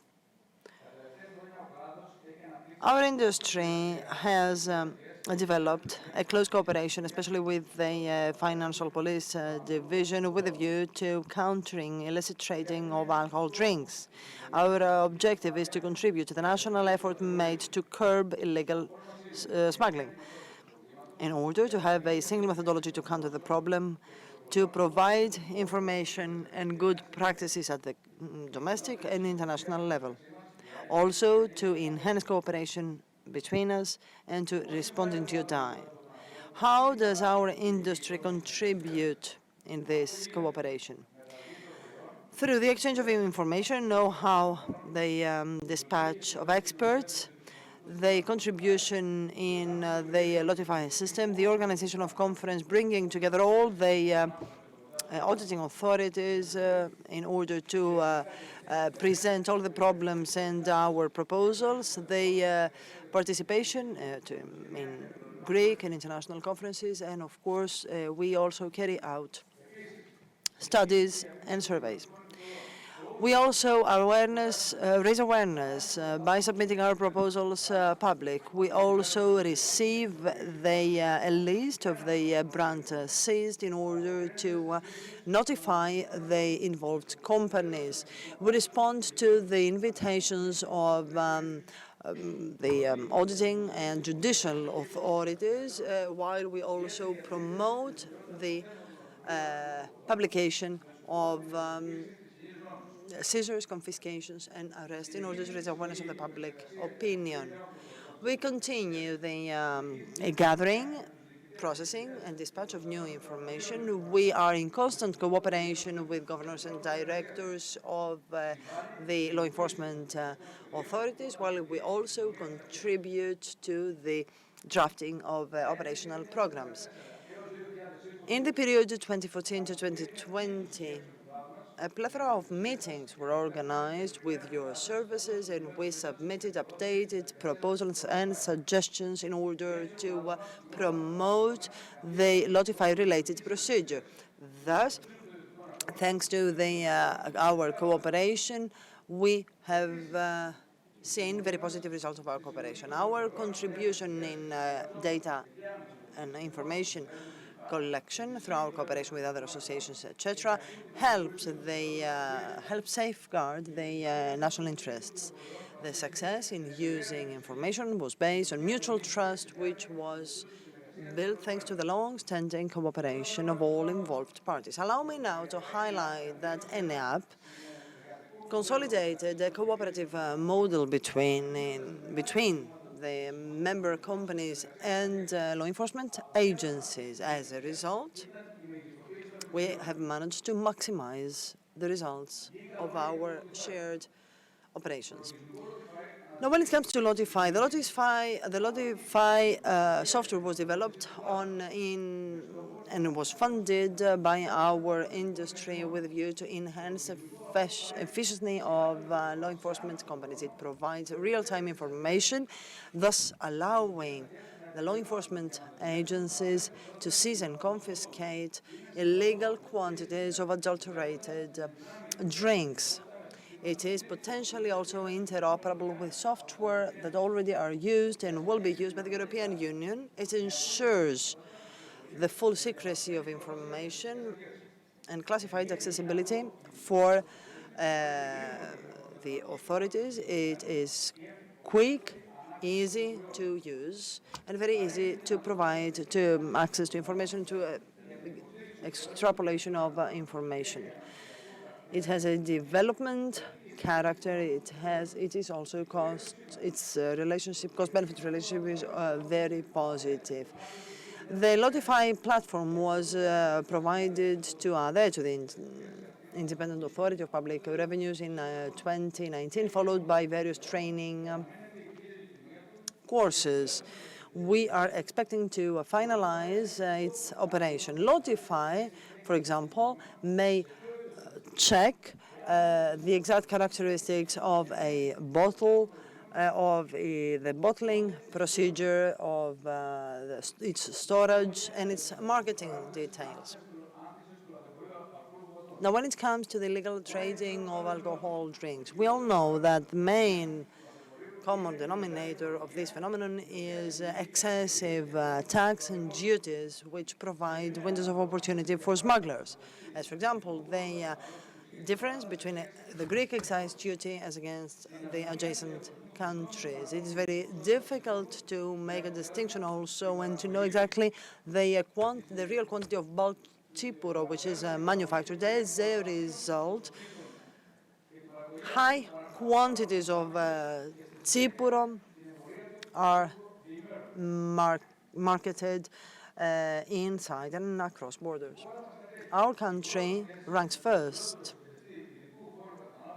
when it comes to the excise duty per capita in the European Union, ranks fifth in the European Union in absolute terms, and up to 4.6 times higher excise duty as against the touristically competitive states.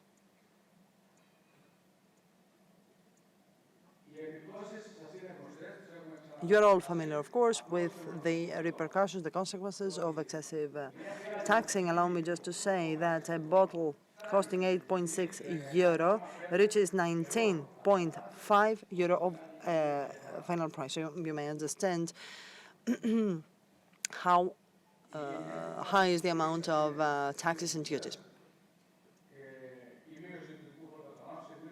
Our requests include the reduction of VAT, of excise duties, and the prohibition of marketing of bulk Tsipuro. And allow me to conclude by saying that our cooperation is consolidated, excellent, and brings about positive results.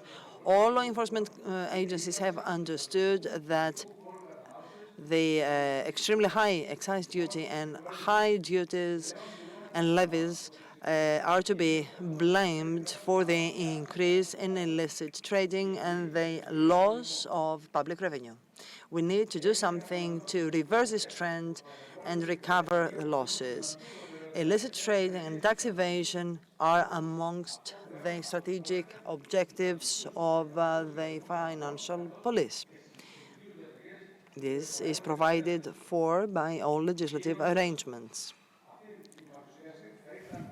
It would be my omission not making a reference to the big success stories in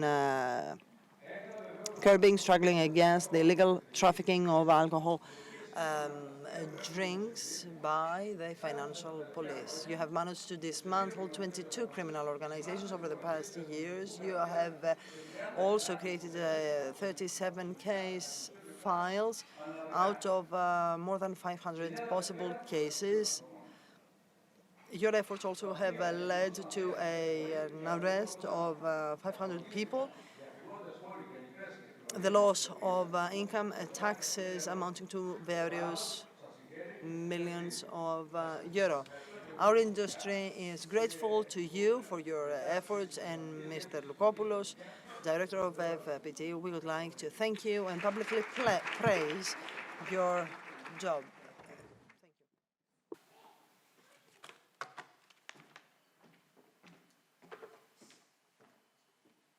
Thank you so much. I'll give the floor to Mr. Angelos Binis, Governor of the National Transparency Authority. You have the floor, sir.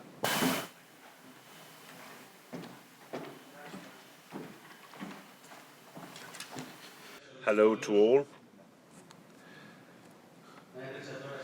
No, I quickly read this report, and since I believe that our authority has the most complicated duties, I think that we should change our mindset, because FPD is everywhere, across all risk sectors of the Greek economy, the public sector, and the private one as well. A few words about our partnership with the National Transparency Authority, NTA. NGO infrastructure on minors, refugees, a mission throughout Greece. More than 35 camps, 13 NGOs. It could have never been implemented without the assistance of FPD and different Hellenic police force authorities. Then registries, land registries, which is very important. It has been quite troublesome for our sector for the last many years. I hope that quickly there will be a methodological way to accelerate the completion of this examination. Funding coming from the EU, different funds, either at the primary sector or at other critical sectors for the recovery of the Hellenic economy and new labor posts.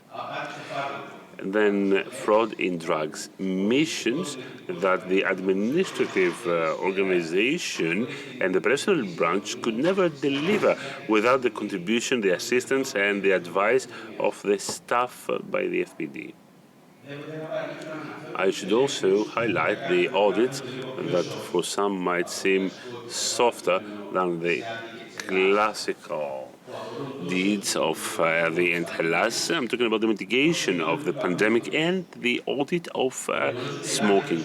The fact that Greece delivers that well is not a coincidence. Possibly it's due to the fact that staff of AFPD, EAD, municipalities had to pay attention to many different factors. All the models we introduced with the 360 controls in big clubs at night. With the same mission, we could control the taxation-related issues, building blocks, and all different issues. All these led to a bigger ratio of compliance in bars and restaurants. The same goes with smoking. Some audits might seem dull or a loss of HR. We must reflect upon the impact on the public budget pertaining to public health, and what is the multiplier effect of these checks. Third field, Coordination Center for Accountability, a boring platform where met law enforcement authorities and audit mechanism. It has become a vivid tool of exchange and an opportunity for synergies. With Mr. Kopoulos, we have been discussing about it. We were saying that we have 4 different services of the Hellenic Police Force, the FPD, that is Internal Affairs, and the other day, which is the success of a body, not be imposed, but be a specific source of inspiration. The head of the different detention centers invited us. She said, guys, you exchange best practices, you are building good tools, let me also join you. Common manuals, common missions, common training sessions in the framework of SOL. I should also talk about the 4th point, that is the different prosecution orders. Many times we have exchanged views about how we can help everybody, but let us not overdo it, keep a balance. And at the same time, help our expertise and our prosecutors, but not overdo it with the prosecutor's order. Multifaceted approach, high level of the staff. It's not a coincidence that it is much appreciated by the Greek society as a whole. Extroversion and the use of financial tools, it's not a easy sport. It takes HR, time. I was reading in the report investment, that is time, return on investment, ROI, our time, what brings back to deter a fraud or to recover assets. It's a very tough thing. I'm pretty happy to see that in your report. We are moving towards this direction. then success and awareness linked to good partnerships. In the National Transparency Authority, we couldn't have found a better way, better companions, better experts other than the staff of the FPD. And that is why, at the level of the national plan to fight corruption, we shall need to find opportunities for common mission, joint awareness missions, and prevention of criminal actions. Thank you so much for your attention.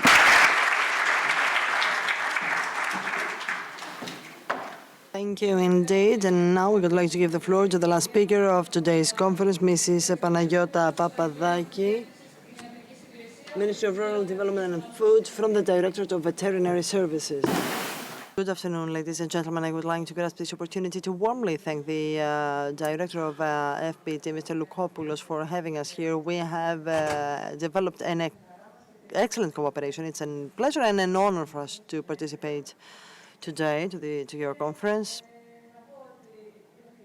And I have to say that I'm a veterinary. I feel somewhat strange, peculiar, being amongst representatives of law enforcement agencies, but we are here to, as a PAT and the General Directorate of Veterinary Services, to share some examples of excellent cooperation over the past years. Having said that,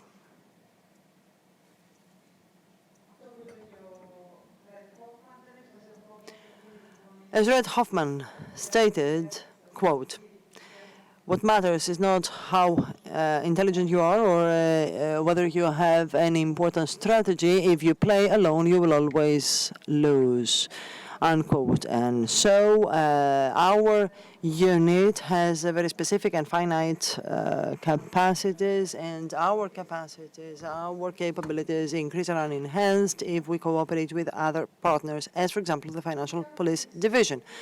Now, what we do, just to make you understand what our role is, we are involved in management of foodstuff. We have talked about tobacco products and gambling. Now we will talk about food.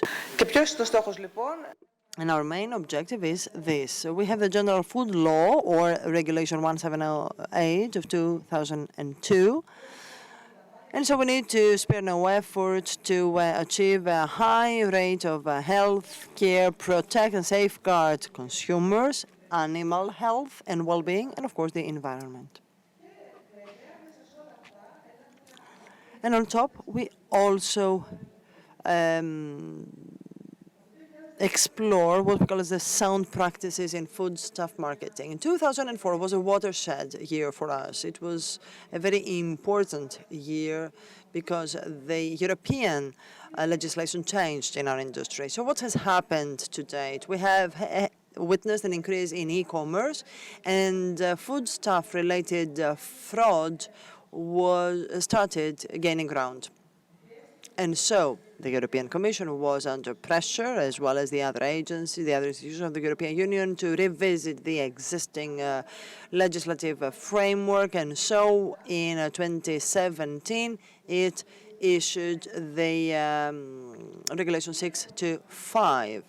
According to this regulation, amongst other things, all inspections take place without prior notice.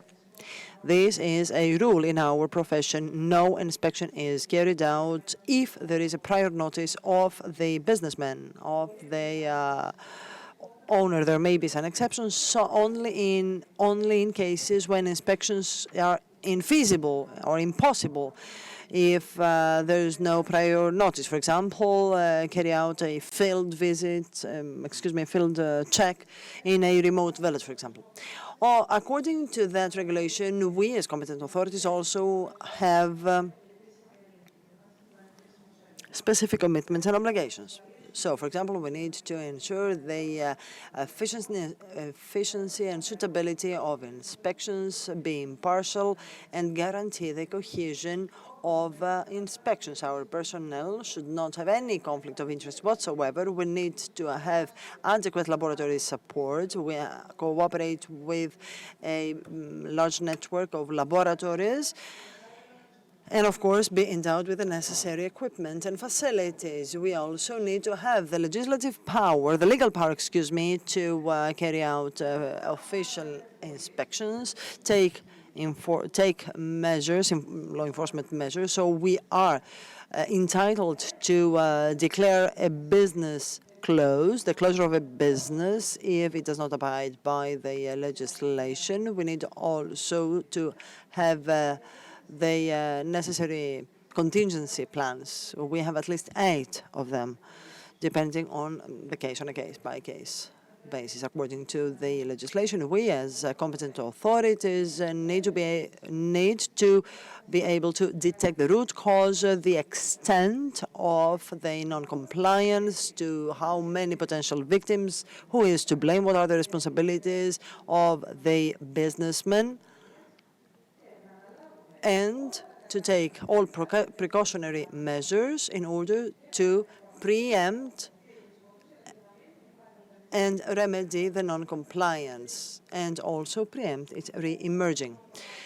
And so, according to this new legislation, a new introduction, a new novelty is our possibility, our right to impose sanctions. Especially in the cases of fraud, for example, according to the legislation, we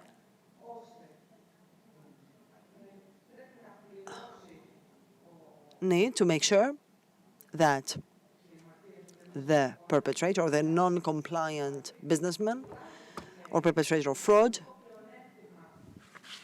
should be called upon to pay at least the amount of the illegal proceeds they would have in case they were left to commit the fraud, or a percentage of their turnover.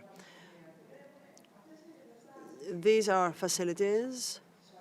We are involved in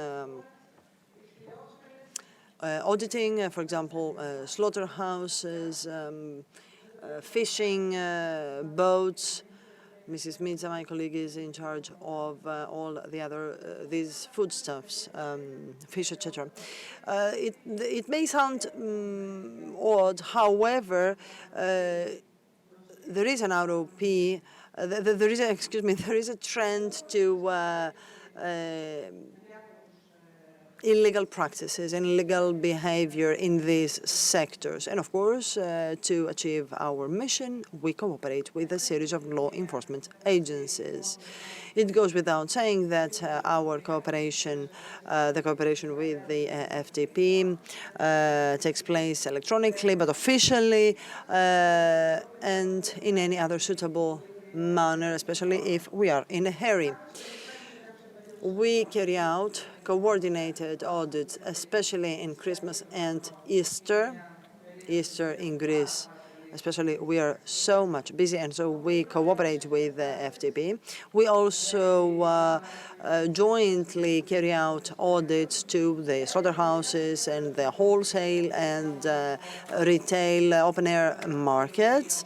Sometimes, upon indication of customs, we may carry out audits. We may drive behind the suspect truck in order to then check the as soon as the load is unloaded, and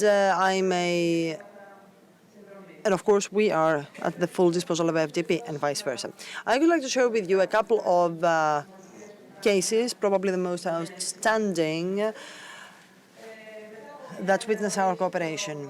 Upon an internet leakage of a video from a company which would remove labels, stamps from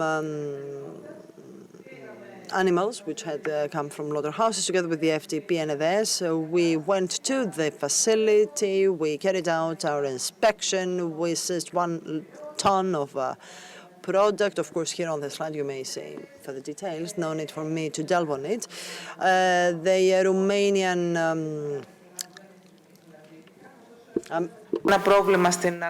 sheep and goats were traced.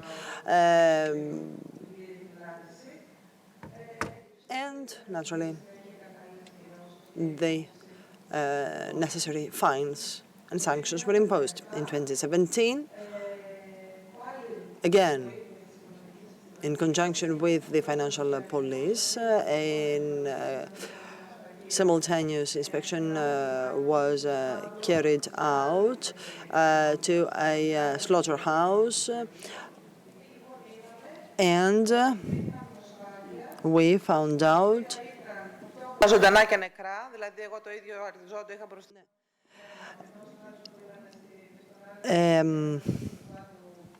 Where we found out animals which belong to different species and to different age groups than the ones documented. So they were, we found out animals which were different from what was expected according to the relevant documentation. And of course, I do remember how cold it was back then. And from this case, I remember the smell of vinegar. I'm not sure whether you know what... Το χρησιμοποιούμε ως δόλωμα, αλλά είναι πάρα πολύ ακριβό προϊόν. Ολοθούρια, for some other peoples may be extremely expensive. I am talking about holothurian or the sea cucumbers, which are subject to limitations of fishing, and although in some countries like ours may be used just for fishing, for some other peoples are exquisite and expensive species. Now in 2018 we made an inspection in Aspropyrgos, a really freezing day. It was so cold, I can still remember that. And we confiscated, we found the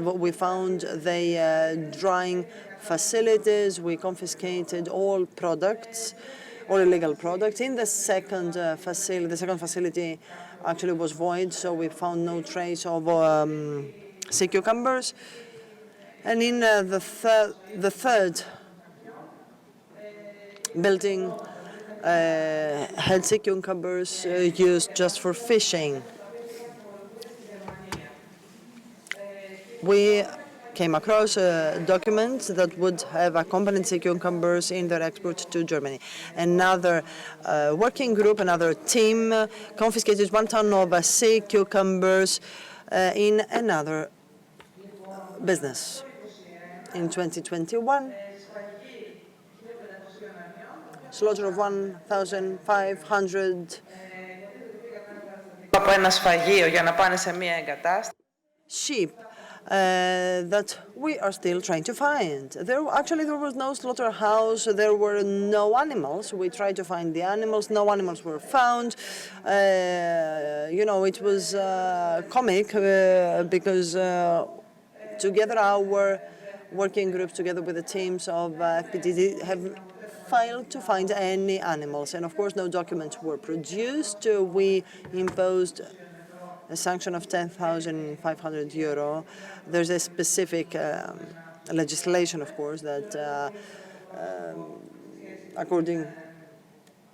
in order to calculate the sanctions, when we talk about a value that exceeds €150,000, as in this case, certainly 10,000 of a sanction may sound insufficient, but we were unable to impose a higher sanction. And this is Απλά εμείς γνωρίζουμε λοιπόν ότι αυτός ο κωδικός που γράφει.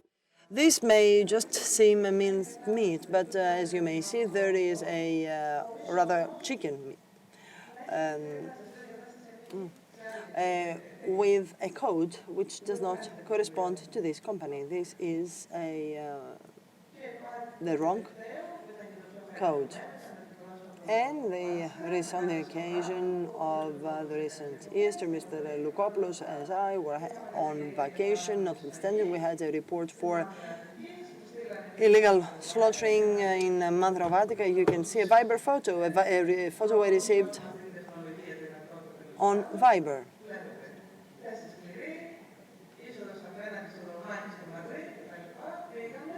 see here, they were caught in flagrante. We sent a veterinary because I found out by the FTP that the FTP cannot intervene ex officio unless there is a money transaction. In our case, of course, this is different. You need evidence of the crime. I just found out a couple of months ago. And some conclusions. What we wish to do is, of course, to continue along the path of cooperation. This is valuable, and we will do whatever it takes to continue and to enhance this cooperation, and even to extend this cooperation in other sectors, not only foodstuff, that is my object of competence. And of course, certainly each and every authority and agency may have its own context of operation. However, coordinated inspections may give rise to more integrated results. Through cooperation, we may have a holistic approach. We are subject to various limitations, working times, space, time, etc. You, the Hellenic Police and the Financial Police, may be more flexible. However, despite the limitations, even if there are inspections necessary on holidays, you know that our commitment and dedication will certainly help us respond. I would like from this podium to ask an institutionalization of our cooperation. It would be good to be able to draft a protocol, to enter into a protocol or a memorandum or a officialize, as it were, our cooperation so that the members of our teams may also have in written their commitments, their obligations and rights. Thank you very much. Thank you, Mrs. Papadaki. And this is the end of today's conference. I would like to ask again whether there are questions. If someone would like to raise any question. Good. So, thankfully, not only did we not delay in this conference, but we managed to finish before the expected end of the agenda. I would like to grasp this opportunity to thank all speakers, all stakeholders, and agencies. It goes without saying that synergies and cooperation are key. I would like to thank all of you and all of those who attended this conference online. On the first floor, there will be lunch in a quarter. Thank you.